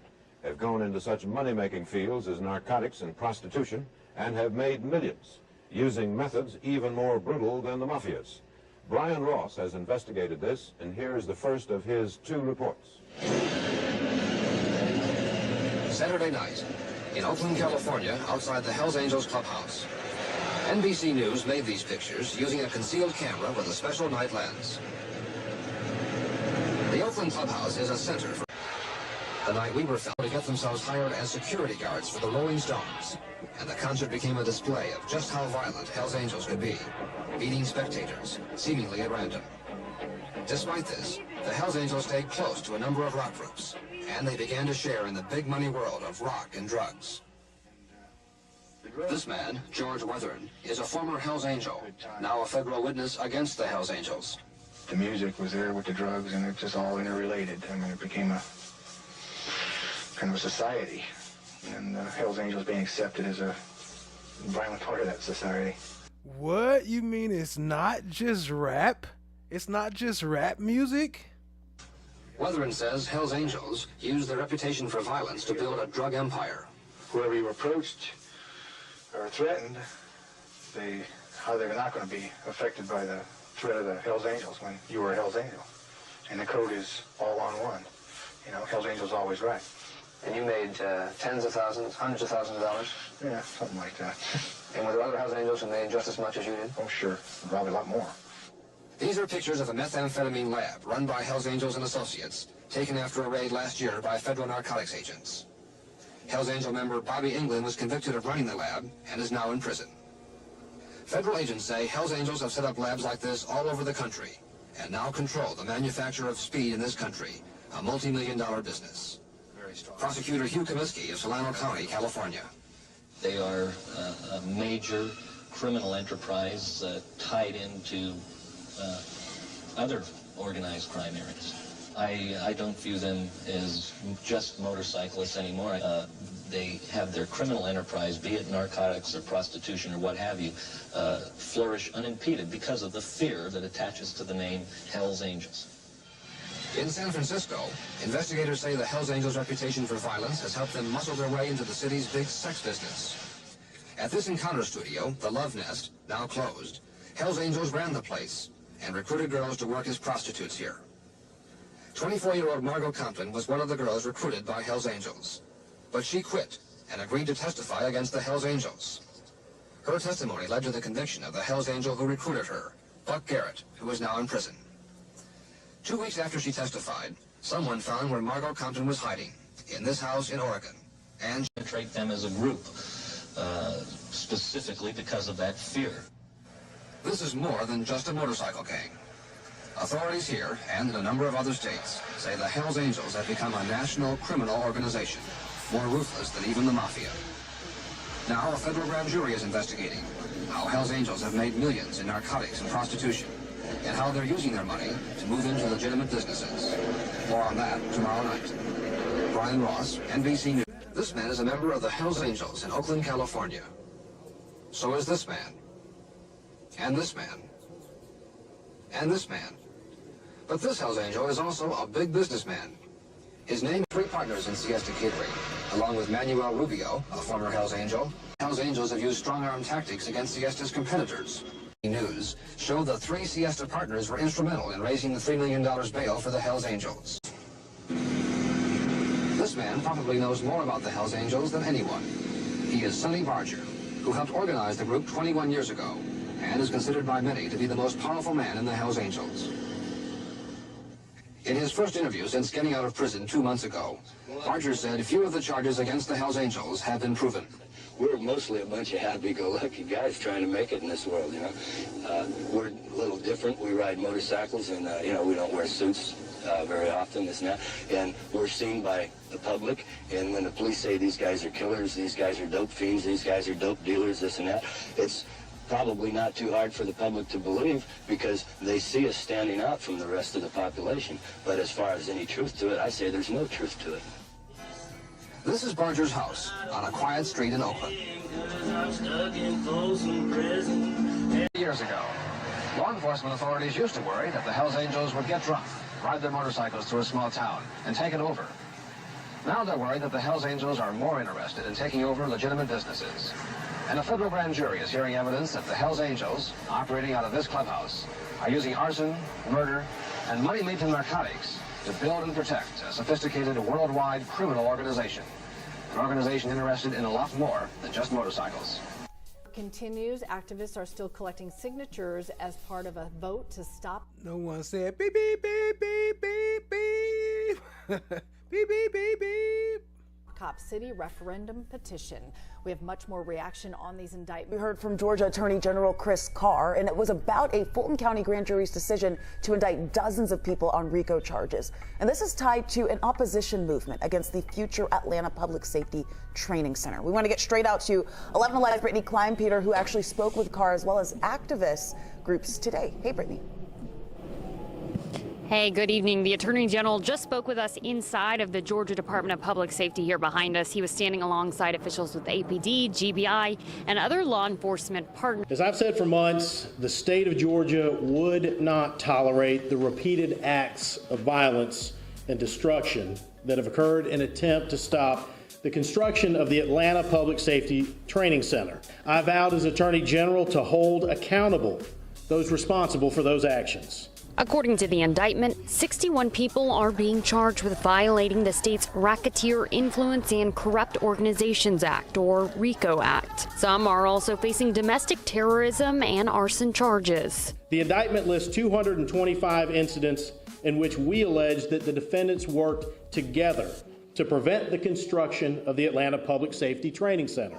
The indictment casts the opposition movement, known as the Defend the Atlanta Forest Group, as militant anarchists, adding each individual being indicted knowingly joined a conspiracy to prevent the training center from being built. Meanwhile, community activists say they believe the timing is suspect. This is an attempt to criminalize the movement and to make sure that the light is shined someplace else, as opposed to having people talk about the fact that Cop City is something that's not wanted in this city.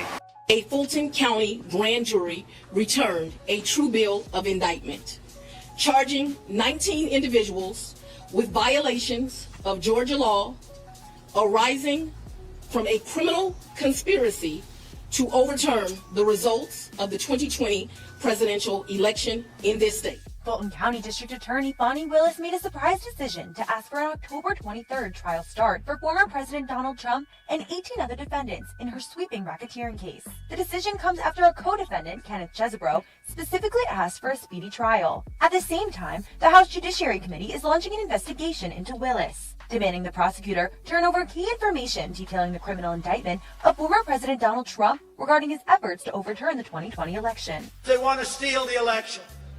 The radical left knows exactly what they're doing.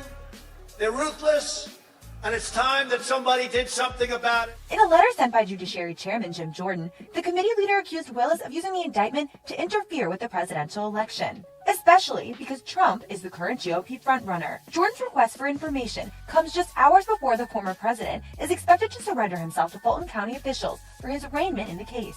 Willis announced the indictment charges after conducting a 2.5-year investigation into Trump's efforts to reverse his loss to President Joe Biden in Georgia. Willis has until next month to provide the materials to the Judiciary Committee. County District Attorney Bonnie Willis has been investigating efforts to overturn Georgia's 2020 election results for more than 2 years, and some legal experts expect she'll bring the case under a law initially written to target the mob, Racketeer Influenced and Corrupt Organizations, or RICO. A racketeer is somebody who commits at least 2 different crimes that are related. A crime to create false documents and submit them to various state agencies. Perjury can be a crime. Terroristic threats. And we know that the district attorney is looking at threats against election workers. The former president is already facing 2 federal indictments and a case in New York. But if he's indicted in Fulton County, it could be the most problematic one he faces. If he's reelected, he has no power over what's going on in Georgia. He can't tell the district attorney what to do. She is an elected official. She's not answerable to anybody in state government. Showed you this exclusive video on WSB Tonight at 11. Now here's the latest today. A judge held an initial hearing on the charge. Told you, the indictment describes a criminal gang called YSL, which stands for Young Slime Life. Mark reported that the indictment alleges Young Thug is one of 3 YSL founders. Well, I brought this case the way I bring any case, and that's what I tell people. There's really nothing sexy about this. The reality, as a prosecutor, you have a job to do, and your job is to look at the facts. There's allegations of a crime, and then to look at the law. And if the facts bear out that the law has been broken, then we have a duty and a responsibility to bring charges. And so nothing different is done in any case to include that case. That's the process that we used. That's the process that I will continue to use as long as I serve as DA. No one is beneath the protection of the law, and no one is above the law. Everyone in this society has to do what is required of them and be held accountable, or else society does not work. Everyone we're talking to, Fulton County DA Fonnie Willis, of course, or the former president, Mr. Trump, to turn himself in. He was granted a bond, $200,000. Rico, under Rico. Is that the norm?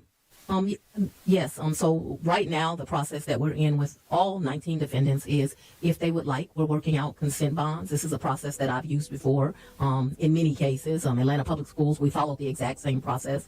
We've allowed all the defendants until noon on this Friday to turn themselves in. Certainly, we're able to work out consent bonds with them, and that will be the process. Should people fail to turn themselves in, then a warrant will be filed on the system, and they'll have to be arrested. You're all spec? No?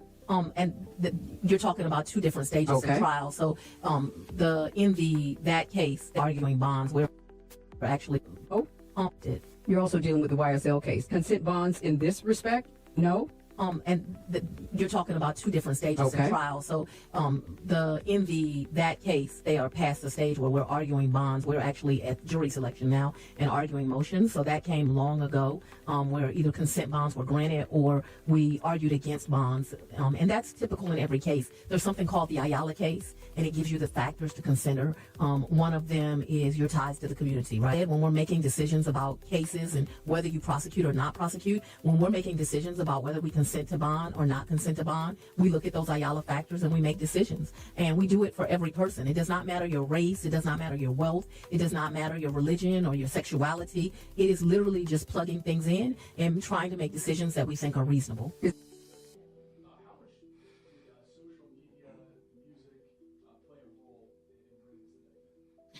Social media is a wonderful tool for prosecutors in every indictment we bring nowadays. Shut the fuck up!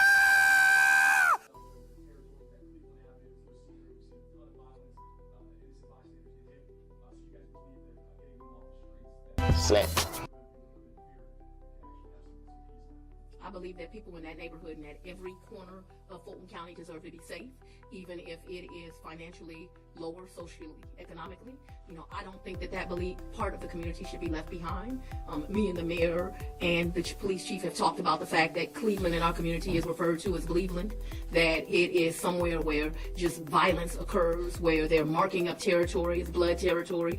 It's horrible. And you're absolutely right. That community deserves to be safe, and we are hoping that this helps to keep them safe. Those 5 former MP officers are accused of beating Tyree Nichols. According to Memphis police, officers stopped Nichols for reckless driving near Rains and Ross Road. He was pulled from the vehicle, and according to MPD, Nichols ran. Officers eventually caught up with him 2 blocks away. That's where prosecutors say Nichols was kicked, beaten, and then pepper sprayed. We've gone through a lot of what happened in that situation, but now we need to take you through the timeline of kind of the trial of what happened. And so maybe if you didn't start watching the beginning of the trial, maybe you just caught up towards the back end, you didn't understand or maybe didn't see or hear all of the actual trial. So let's get you caught up on what happened. Unlike last year's federal proceedings, this state trial allows for cameras in the courtroom, capturing the emotions on the faces from Tyree Nichols' mother, as well as the former officers, as well as the jury members. Over the past week, we've heard countless hours of testimony and saw some gut-wrenching video and renderings of the fatal traffic stop that we just mentioned. Both sides presented their cases in this trial. The state trial began Monday, April the 28th, with opening statements from both the defense and the prosecution, as well as a powerful statement from Rovon Wells, who was Tyree's mother, who once again had to sit face-to-face with those former officers accused of killing her son. Day 2 saw former MPD officer Desmond Mills testify against his former co-workers, Haley Smith and Bean. The former cop recalled moments leading up to Tyree's beating and what transpired after. It's important to bring up that Mills pled guilty in the federal trial last year, as well as this month's state trial. Day 3 of the state trial brought several unexpected developments. The prosecution called 3 witnesses to the stand, including Special Agent Derek Miller from the Tennessee Bureau of Investigation and Chief Medical Examiner Dr. Marco Ross, who performed Tyree's autopsy. Ross laid out the impact of the beating, and he said that Tyree suffered deep brain hemorrhages, injuries of the brain usually seen in car crashes and high falls, as well as widespread trauma across his body. Shortly after, the prosecution rested its case, and the defense brought their witnesses, the first of which included a victim of a car break-in and TBI case agent Charles Baker. Much of the questioning focused on Tyree's car at that point. Powerful testimony unfolded on day 4, where witnesses shared insights about the officers and Tyree's final days in the hospital. Several witnesses took the stand, many of them describing the character of the former officers and the former Scorpion Unit members. From pastors to medical staff to fellow officers, day 4 was about painting a clearer picture of who those 3 men were in their community and for their colleagues, according to the defense. After the prosecution rested their case, the defense continued calling witnesses, including forensic pathologist Dr. Jane Turner, who outlined Tyree's diagnosis after his beating.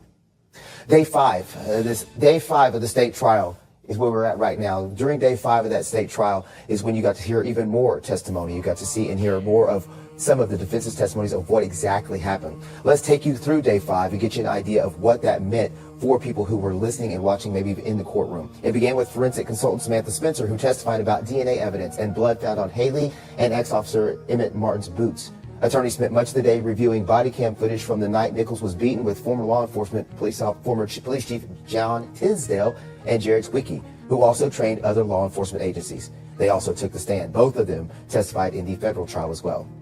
Day 6, the defense rested their case after bringing 4 final witnesses to the stand. Much of the day's testimony focused on whether or not the former officers on trial used excessive or deadly force when dealing with Tyre Nichols. The defense brought in 17 witnesses in total, while the prosecution brought several additional character witnesses, all of whom were former or current law enforcement officers, bringing the total to 22 witnesses between the prosecution and the defense.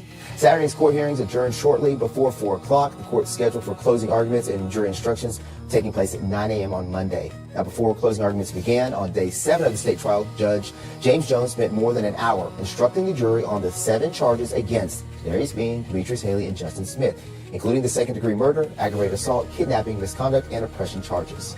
On day 8 in the state trial, we eagerly awaited a verdict from the jury. They deliberated on the fate of the 3 former officers who faced those charges. Now, they also had 2 official counts of misconduct and official obstruction.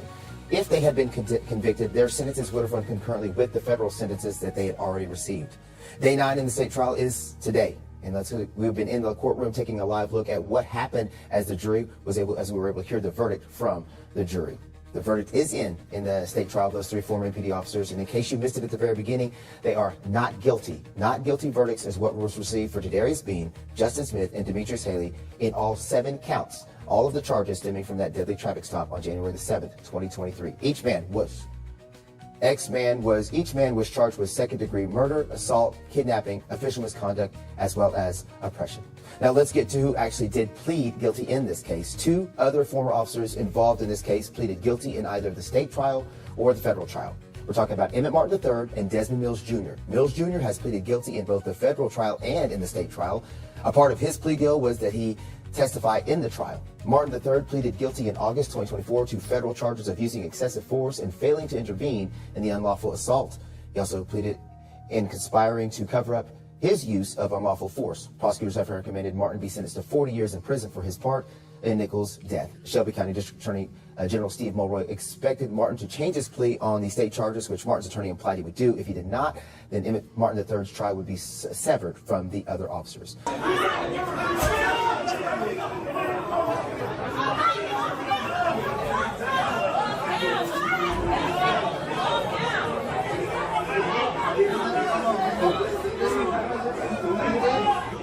How do you expect people to react? You killing them. Like, they look at you like you wrong, but y'all the ones killing them.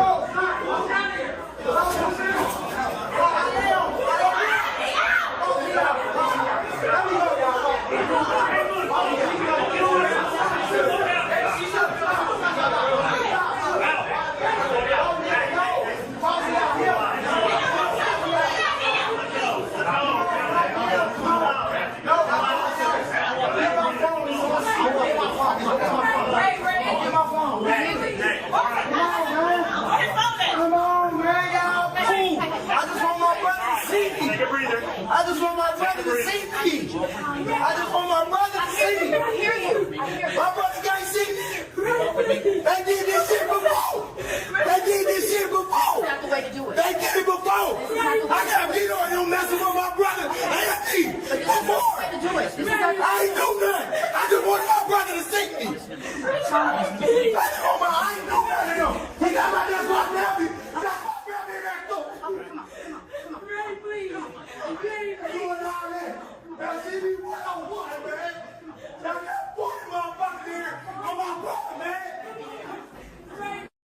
Wanted posters, disturbing calls for Vigilante justice for the 3 former police officers who were acquitted in Tyree's death. Good evening and thank you for joining us. I'm Greg Hurst. Hi, I'm Stephanie Skurlock. The poster. And for someone to see those videos of Tyree Nichols being beaten to death by these officers and to come back with not guilty, like that does something.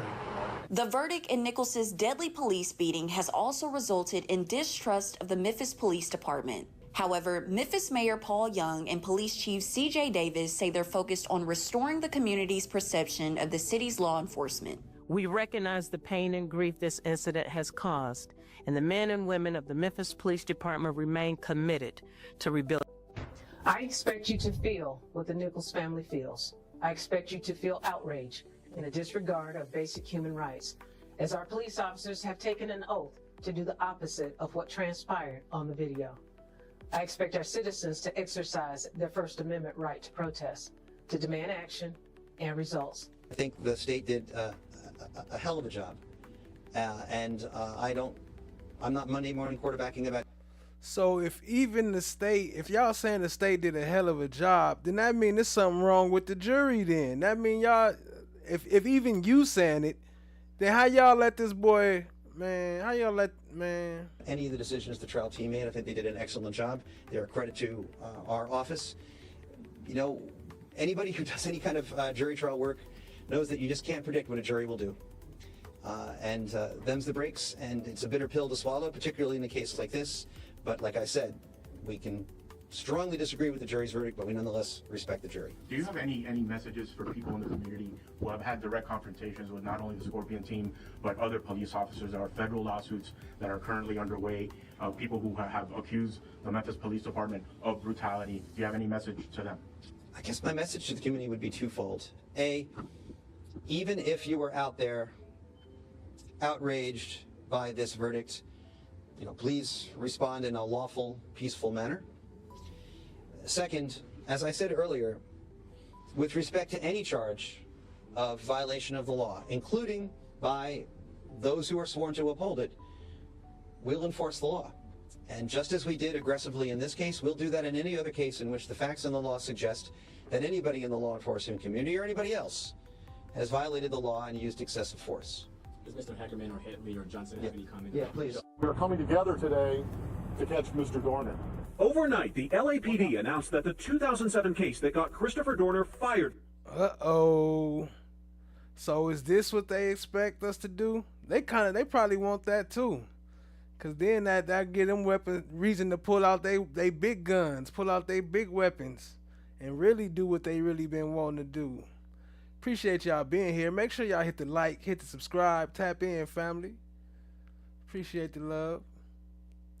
From the department for allegedly lying is now being reopened by the police chief. It was Dorner's anger over that firing that apparently prompted his alleged rampage this week. But the LA police chief insists that has nothing to do with his decision to reinvestigate the case. I'm not doing this to appease him.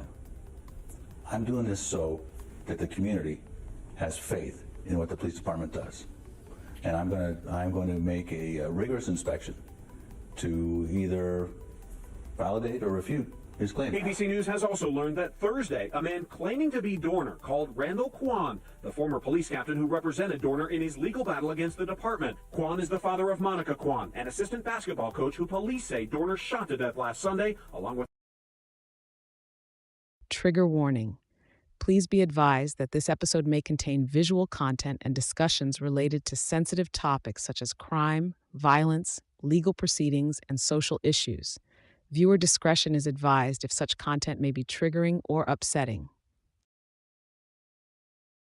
All visual and auditory content in this production is sourced from the public domain and is utilized for the purposes of criticism, commentary, news reporting, teaching, scholarship, and research, as permitted under applicable copyright law. Our aim is to provide insightful analysis and contribute to a broader understanding of the topics discussed.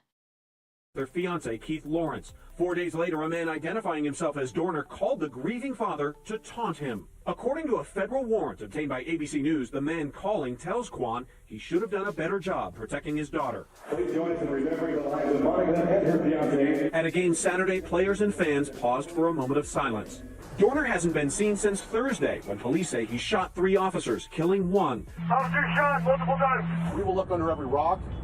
We will look around every corner. In the mountains where Dorner's burned-out truck was found with a broken axle and 2 AR-15 rifles still inside, heat-detecting helicopters are now searching a trail gone cold. And police tell us they are still guarding about 50 officers and their families that Dorner threatened in that online manifesto. Right there, we now know that's where Dorner was holed up just as of yesterday. Neighbors telling us he very well may have been hiding in plain sight. From a barrage of gunfire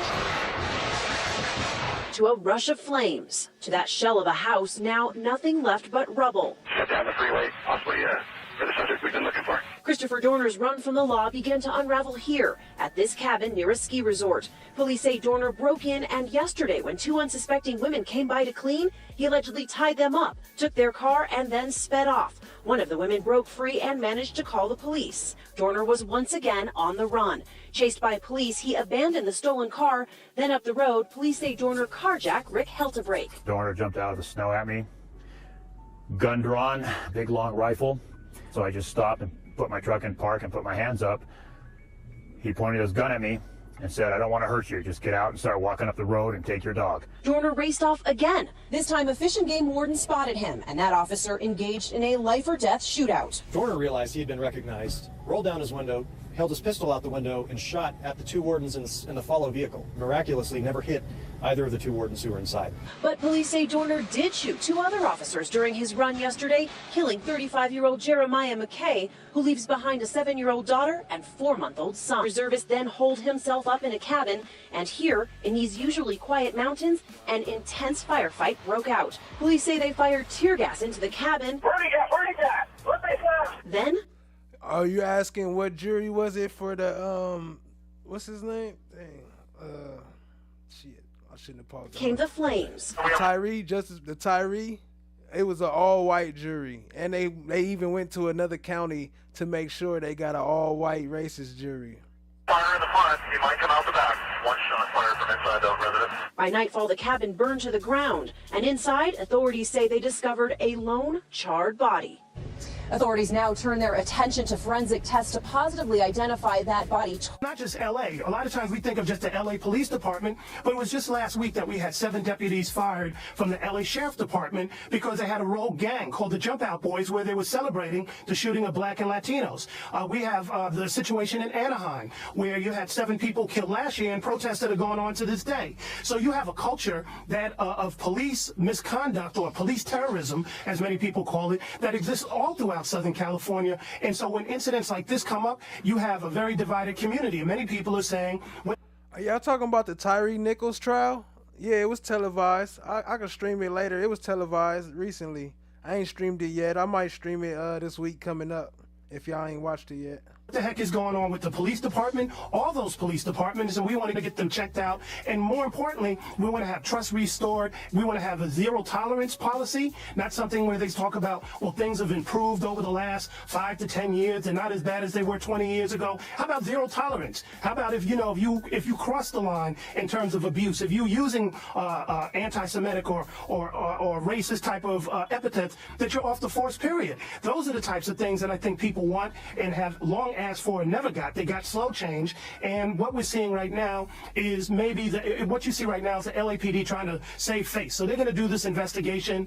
They're going to make sure that the whole world sees them try to find out whether or not this sergeant that he had a dispute with was lying or not lying, and that's supposed to put everybody back to sleep. But most people aren't going to go back to sleep. They're going to demand answers because he named off a whole bunch of other things in that manifesto that I think are very disturbing, and there's a lot of other questions, including those shootings of the officers who haven't been arrested. Are they going to be punished? What's happening with them? Why did they open fire? All those sorts of things should not be swept away. You mean shooting by... Why did they open fire? All those sorts of things should not be swept away. You mean shooting by the officers of the innocent people, like the newspaper delivers? Yes. Davey, right. Emma, 71-year-old Emma Hernandez and her daughter, and the unnamed person that was I think his name is David Perdue.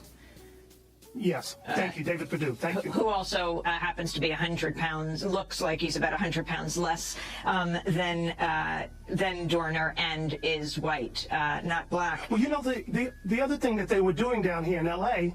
was they were actually, instead of asking the hard questions about why the police would shoot first and ask questions later, they were telling people, if you have pickup trucks, stay home. Or if you look like Christopher Dorner, you know, maybe you might want to lay low. Or, you know, everybody cooperate with the police. That, you know, I understand that when you have that sort of situation, tensions are high, it's unprecedented, but that's no excuse to roll up on the citizens in such a callous type of form.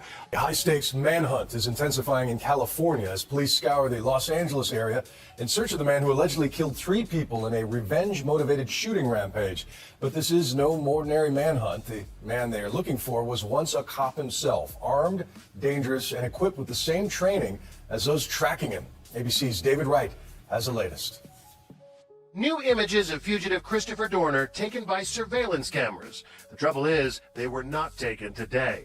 This was 2 weeks ago in Irvine, not far from where Monica Kwan and her fiancé Keith Lawrence were murdered last Sunday. The last photos taken of Dorner before he disappeared.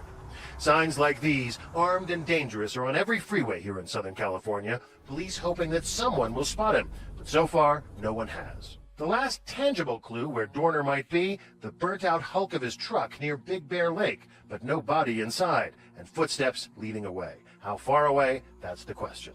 Today, about 100 law pure white jury. enforcement officers here in Big Bear searched in vain. There were reports of some tracks being found. They investigated those. Along with those tracks, they found ski tracks. And it's a popular area for people to go cross-country skiing. They determined that's what it was. Those tracks are not related to Dorner. Blizzard-like conditions haven't helped matters. No eye in the sky, for one thing. In this weather, the helicopters can't fly. On the ground, not much better. The visibility's so bad you could barely see the headlights of oncoming traffic. Search teams had to use snowcats to get up to remote cabins in the mountain. There was also a report of a door kick at a cabin in the Seven Oaks area. They checked that out. It's old damage. Dorner seems to have vanished, faded into the snow. If he has gone into hiding, he won't stay in hiding because that doesn't really feed his needs. And his needs are to tell us that he's an okay guy, he's a powerful guy, and he can take action. And action means going after those who have wronged him. Authorities are systematically searching every address Dorner has had. Today, police executed a search warrant at his most recent address, the house in La Palma he shared with his mother and sister, both of whom were home today. This was definitely part of our investigative strategy. This is a residence he was believed to live at. It's a residence belonging to his mother. So we're searching for any evidence related to where he might be or in connection with the crimes he's alleged to have committed. Irvine police carried out plenty of items in paper bags. No comment on what they found. One big problem authorities are facing because of his police. Wonder if any of that stuff had to do with why he was running in the first place. Now, what they was looking for. Why would they come out with all them bags? He wasn't selling drugs. He probably had stuff on them boys. Police and military training, Dorner knows the methods and procedures of this type of search. In that manifesto published online, he even taunts the LAPD about it. I have the strength and benefits of being unpredictable, unconventional, and unforgiving, he writes. Do not waste your time with briefs and tabletops. I will utilize every bit of small arms training, demolition, ordnance, and survival training I've been given. Because of police training and military training, he would maybe do the obvious, like dump his cell phones, perhaps not use his credit cards, not travel to any place that he has a previous history, because as we look for people, we go to where they have been because people feel comfortable and go to those locations. At this point, authorities are hoping he'll make a mistake. Ariana Williams knows Dorner better than most. She dated him 7 years ago and says he was unraveling even back then, always keeping weapons close by. He'd be in the bed and there'd be one by the bed. There'd be one on the kitchen counter. There may be a combat knife or something. Maybe I saw in the bathroom one day or in the kitchen.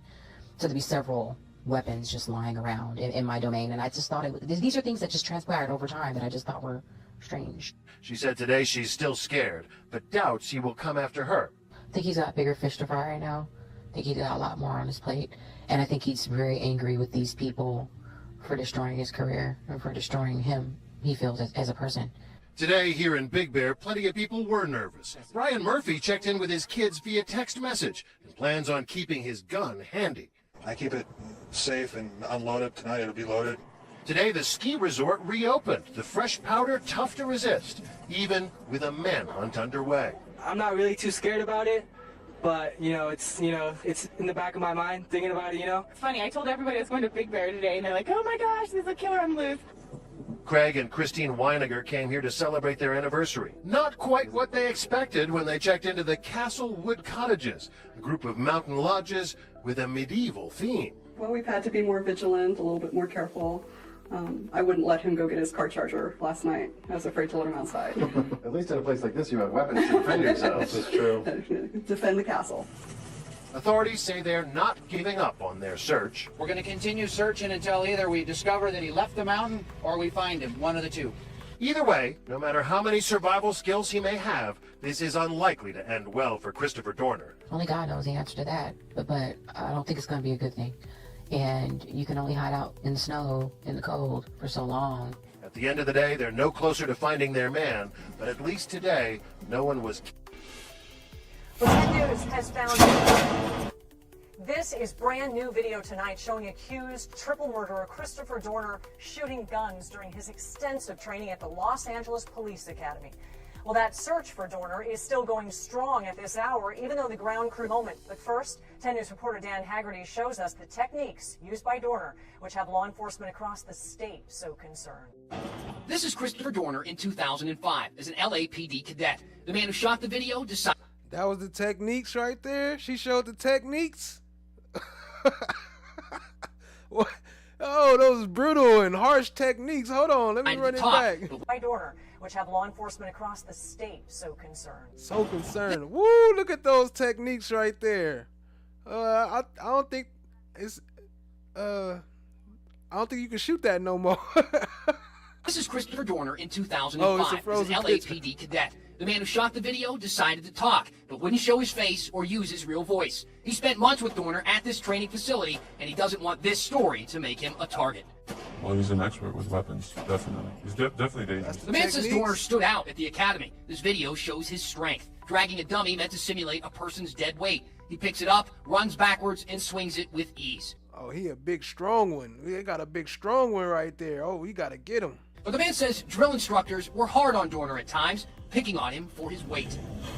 When I hear about how angry he is about the LAPD, matches up to the way I think he had his experience through the LAPD, especially the academy. An academy that taught Dorner how to use an arsenal of weapons. In his manifesto, he claims to have explosives, high-capacity clips, and a .50 caliber rifle with bullets that can slice through a car, not to mention police body armor. This YouTube video shows the gun's power. The bullet rips right through a 3-inch thick piece of steel. Investigators hope to find some of these weapons at Dorner's home in Las Vegas, but they found nothing. The LAPD, they're going to be going after one of their own former, and he knows what like I said, he knows what he's doing. Oh, did you see the technique? But they found nothing. The LAPD, they're going to be going after one of their own former, and... Ooh, look at the technique. Yeah, I see why they scared now. I see why they scared now. You see that technique? Boy, oh boy. He knows what like I said, he knows what he's doing. How they went about shooting innocent people. We also know that there was a man that was shot. He was driving a truck that was similar but not the same color. We don't even know his name, and he was shot with another by another department, the Torrance Police Department. So for many people, when you hear that, that's like, okay, shoot first, ask questions later. That goes back to a deep, sordid history in Los Angeles, and I'm saying that as somebody who's lived in LA for a long time. I want to read an excerpt of Christopher Dorner's manifesto. He wrote, quote, "I know I'll be vilified by the LAPD and the media. Unfortunately, this is a necessary evil that I do not enjoy but must partake in complete for substantial change to occur within the LAPD and reclaim my name." Dorner goes on, "The department has not changed since the Rampart and Rodney King days. It's gotten worse. The consent decree should never have been lifted. The only thing that's evolved from the consent decree is those officers involved in the Rampart scandal and Rodney King incidents have since promoted promoted to supervisor, commanders, and command staff and executive positions. He went on to say he would use, quote, every bit of small arms training, demolition, ordnance, and survival training I've been given to bring warfare to the LAPD and its families. Davey D, the police department itself is saying it's reopening, investigating why exactly Dorner was fired, which is very interesting given what has happened. And Dorner is challenging reporters in this 11-page manifesto to, get information about particular cases that he believes he has documentation on that no one has paid attention to. Well, there's a few things going on. I mean, first of all, anybody who would kill innocent folks, I don't think is a hero. So let's kind of get that off the table, because I think when the question is raised about, let's look at what is going on here, what he's raising, let's investigate that. The immediate response is like, are you supporting a killer of innocent people? Are you supporting a cop killer? No, he named dates, times, and places. They almost touched on it, but they didn't. But what happened to start it was he reported police brutality against one of his fellow police officers. I think it was a woman or something that kicked somebody in the head, or kicked somebody. I don't know if it was in the head or not. I think it was in the head. And I think she kicked him in the head while he was in handcuffs, to be sure. Actually, I don't know, but I'm pretty sure that she kicked him while he was in handcuffs. And then Christopher Dorner reported it, and then he got into a lot of trouble behind it, got fired behind it. And then, you see in the movies, like once people know so much and start exposing stuff, you see how they try to get you up out of there. Y'all didn't watch all them Netflix and chill movies. Y'all see what they do? They frame you. They say you killed somebody and did this and that, and then they come after you. Check these out, because those allegations are pretty serious. The other thing that you have is that initially they were said this manifesto was described by Chief Beck as something that was ramblings on the internet. Well, it wasn't ramblings when he decided to put 40 to 50 security squads to protect his officers. He took that seriously. Obviously, we're going to re-examine the allegations that he raised around his firing. So they're taking that very seriously. The fact that he kind of implicated himself as being the killer of Monica Kwan and her fiance, Keith Lawrence, they're taking that seriously. But then the allegations, they want to say those are ramblings, and I say as journalists, we should take all that seriously. Not just the incident with his sergeants, Teresa Evans, but also the allegations of recruits or officers singing Nazi songs to somebody. He talks about that. Police officers who are on the beat to this day, he gives their names.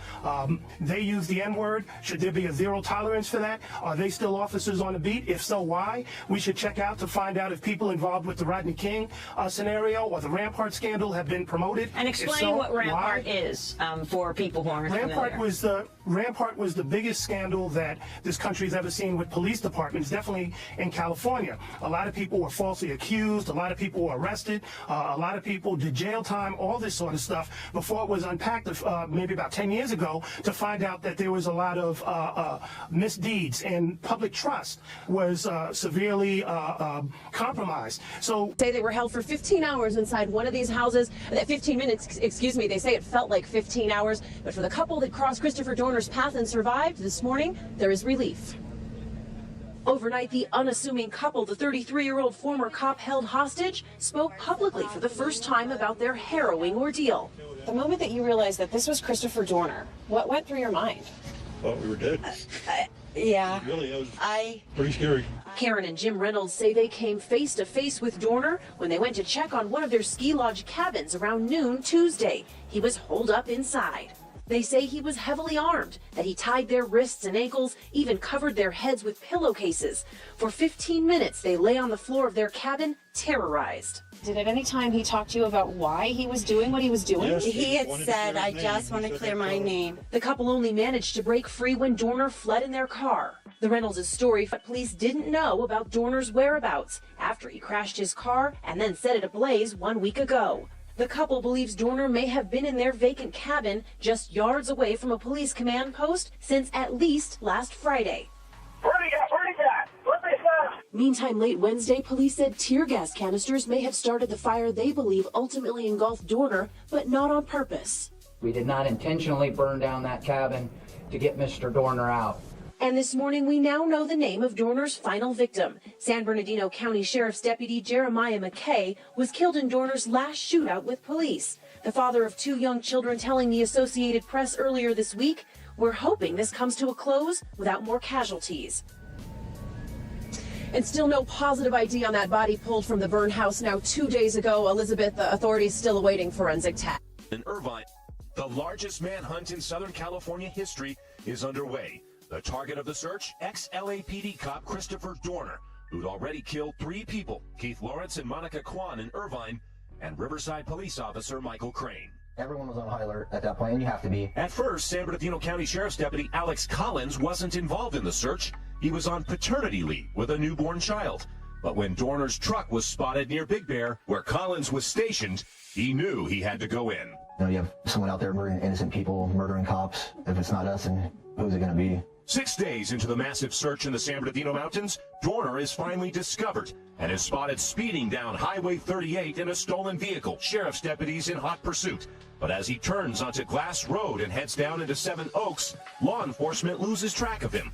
But they know he's close by. We knew what the outcome was, whoever found him, what it was going to be, that he was going to try and kill anybody who stopped him. But little did Collins know it would happen to him. The first round actually hit me in the face, next to my left nostril, went through the roof of my mouth, blew my teeth out, through my tongue, and my chest was just, like, it felt like it was burning. And then all this blood is just, like, building up in my mouth. As Collins lay there, horrible thoughts go running through his head. It's not supposed to go down like this. Like, it's not, especially up there for all those days, like, you know, running all these scenarios through your mind and through your head. It's like me dying on the side of a mountain road, like, you know, freezing, like, was not one of those scenarios that I envisioned. You know, I left my wife with this 2-week-old baby. It's just, I was like, what did I do? Detective Jeremiah McKay was killed that day. Alex Collins was shot 4 times, but he would recover. He's now a sergeant with the San Bernardino County Sheriff's Department. He credits his partners that day with saving his life, pulling him to safety despite the gunfire. Those guys are heroes. I wouldn't be here if it wasn't for them. Everyone involved, you know, saved my life, and they tried to save Jeremiah too. So totally selfless act, and my kids have a dad because of them. Hello. Story. It was in this cabin deep in Big Bear Mountain outside Los Angeles that the 10-day international manhunt for Christopher Dorner may have finally come to its grisly end. But tonight, Dorner's fate is still unclear. Was the man accused of killing 4 people, 2 of them police officers, among today's dead? After an intense day-long standoff with police, the cabin in which the suspect had been holed up all day went up in flames. Yeah. We believe that that the person that barricaded himself inside the cabin and engaged in gunfire with our deputies and other law enforcement officers is still inside there, even though the building burned, yes. The dramatic showdown began this afternoon.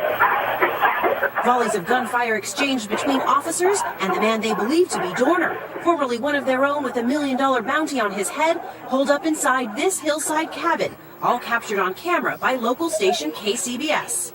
Earlier, Dorner allegedly burglarized a nearby home, tied up 2 women and stole their vehicle. One of them reportedly broke free and called for help. The massive response witnessed by our Los Angeles affiliate, KABC. Well, I'm here off of Bryant Street and Highway 38 where we're seeing a massive, and I can't reiterate this, a massive police presence. During today's gunfire, 2 San Bernardino County deputies were shot. One of our deputies was injured. He's being treated here at Loma Linda. And unfortunately, one of our deputies passed away as a result of his injuries. Hey, was that T-2000? It brought the body count to 4, allegedly at Dorner's hand, along with 3 injured. And unfortunately, one of our deputies... That's T-2000, ain't it? He's passed away as a result of his injuries. It brought the body count to 4, allegedly at Dorner's hand, along with 3 injured. Authorities say Dorner began his deadly rampage last Sunday with a grisly double homicide. 28-year-old Monica Kwan and her fiancé Keith Lawrence shot at close range as they sat in their car. A murder with no apparent motive. The couple had no known enemies. Kwan was a popular college basketball coach. But she was also the daughter of a retired LA police captain, Randy Kwan. Just one of many against whom Dorner, an ex-LAPD officer himself, held a grudge. Today, we have identified Christopher Jordan Dorner as a suspect in this double homicide. 33-year-old Dorner, a lieutenant in the U.S. Navy Reserves honorably discharged just 11 days ago, had been fired in 2009 from the LAPD. He threatened individual officers in an 8-page manifesto against the department that he posted online. And Wednesday, he attempted, unsuccessfully, to hijack a boat in San Diego. He pointed a handgun at the victim, who's an 81-year-old male, and demanded the boat. Then Thursday, Dorner allegedly shot 3 police officers in Riverside County, killing one and wounding the others. 34-year-old Riverside officer Michael Crane, a married father of 2, was killed in the attack. Police launched the largest manhunt in LAPD history, following up on more than 1,000 tips. Hundreds of officers crisscrossing the country for days, including efforts in Tijuana, Mexico, San Diego County, and Big Bear. The possible motive? All spelled out in that online manifesto, where Dorner accused specific officers of covering up police brutality by making him the scapegoat. He vowed revenge, writing, "When the truth comes out, the killing stops." Ariana Williams knows Dorner better than most. She dated him 5 years ago and says he was unraveling even back then, always keeping weapons close by. He'd be in the bed and there'd be one by the bed. There'd be one on the kitchen counter. There may be a combat knife or something. Maybe I saw in the bathroom one day or in the kitchen. So there'd be several weapons just lying around in my domain. And I just thought these are things that just transpired over time that I just thought were strange. One major challenge for authorities, because of his police and military training, Dorner knew all their methods and tactics. In that manifesto, he even taunted the LAPD. "I have the strength and benefits of being unpredictable, unconventional, and unforgiving," he wrote. "I will utilize every bit of small arms training, demolition, ordnance, and survival training I've been given." It was no idle threat. The last tangible clue where Dorner might be? The burnt-out hulk of his truck near Big Bear Lake Thursday night. But nobody was inside. This video released by TMZ just yesterday allegedly shows Dorner only 48 hours before the murders. He's at a sporting goods shop carrying in 2 small yellow scuba tanks as he walks into the scuba section. Could he have used them in that burning cabin where he may have taken his final breath? The plan tonight is they have a very large crime scene to process, and that's what they will begin doing. They have a homicide investigation to do, and they will need a large number of investigators out there to complete this job. So many questions remain as authorities now sift through the rubble on Big Bear Mountain. For Nightline, I'm Cecilia Vega in Los Angeles. This is Democracy Now!, democracynow.org, The War and Peace Report. I'm Amy Goodman. The city of Los Angeles is offering a $1 million reward for information leading to the capture of Christopher Dorner, a former LAPD officer. Dorner is wanted in the 3 recent killings targeting fellow officers and their families. During a Sunday afternoon press conference, Los Angeles Mayor Antonio Villaraigosa announced the bounty. Collectively, this group, led by my office, is posting a reward of $1 million for information that will lead to Mr. Dorner's capture.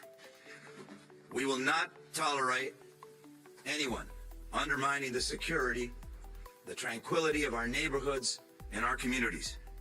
I will not tolerate this reign of terror that has robbed us of the peace of mind that residents of Southern California deserve. Mayor Antonio Villaraigosa made the announcement after a massive manhunt failed to find the former police officer. Christopher Dorner was fired from the police department in 2008 after he was accused of making false statements that his training officer had kicked a mentally ill suspect in the course of an arrest. Testimony by the suspect's father supported Dorner's claim. In an online manifesto, Dorner claims he was unjustly fired. He also accused the Department of Racism, corruption, and other abuses.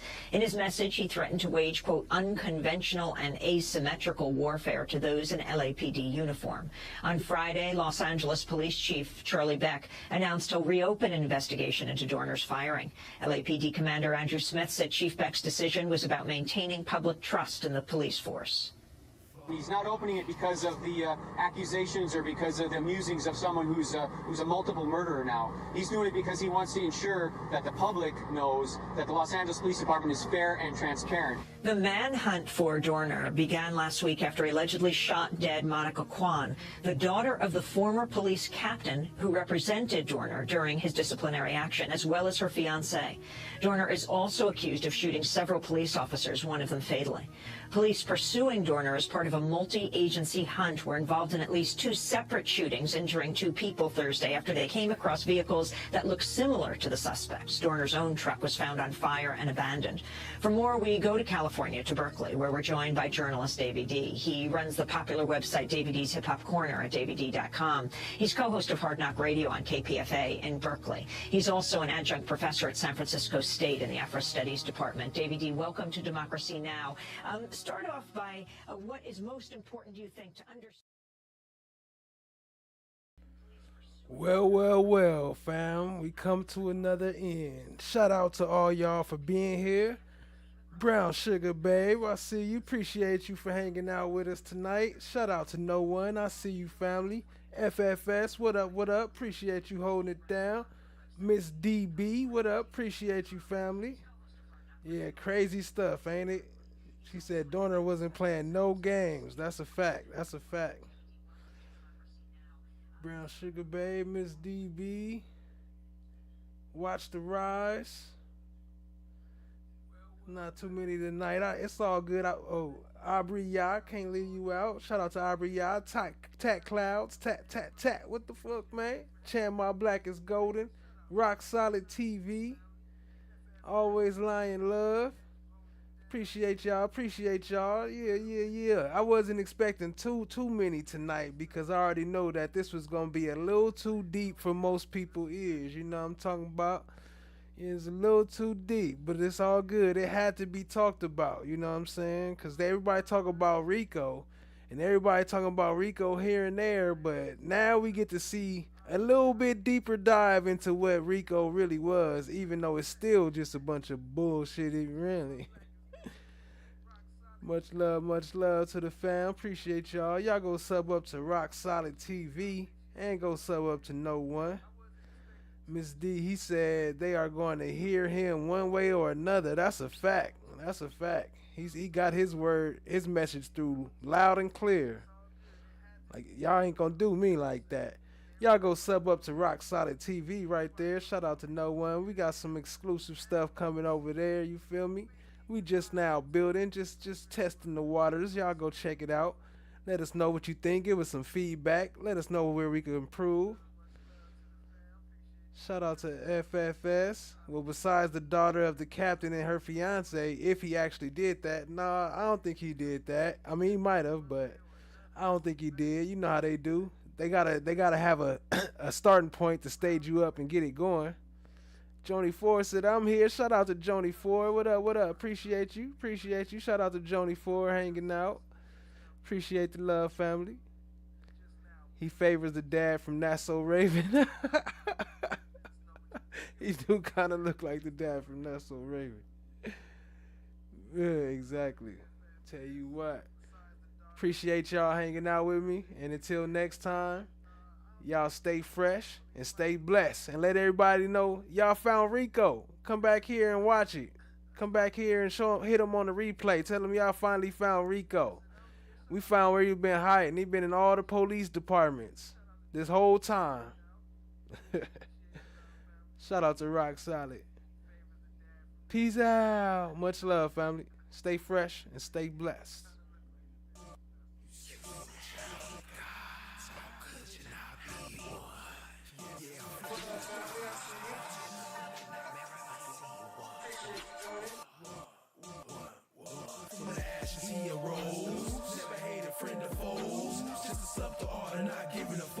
Chasing down my goals, I self-law am master, supernatural disaster, metaphysical reaction.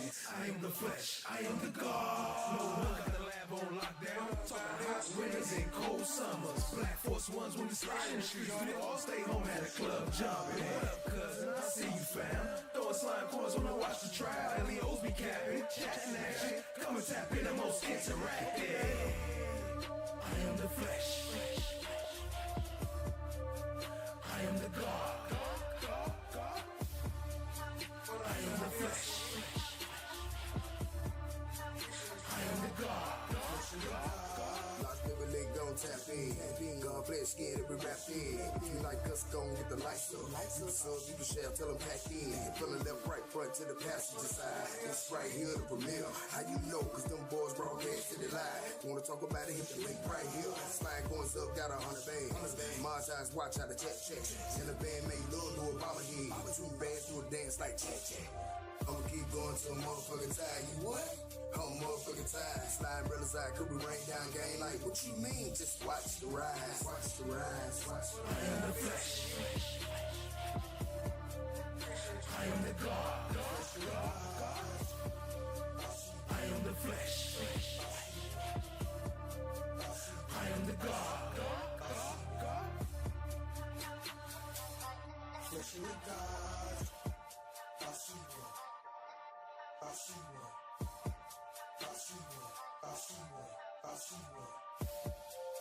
I am the flesh.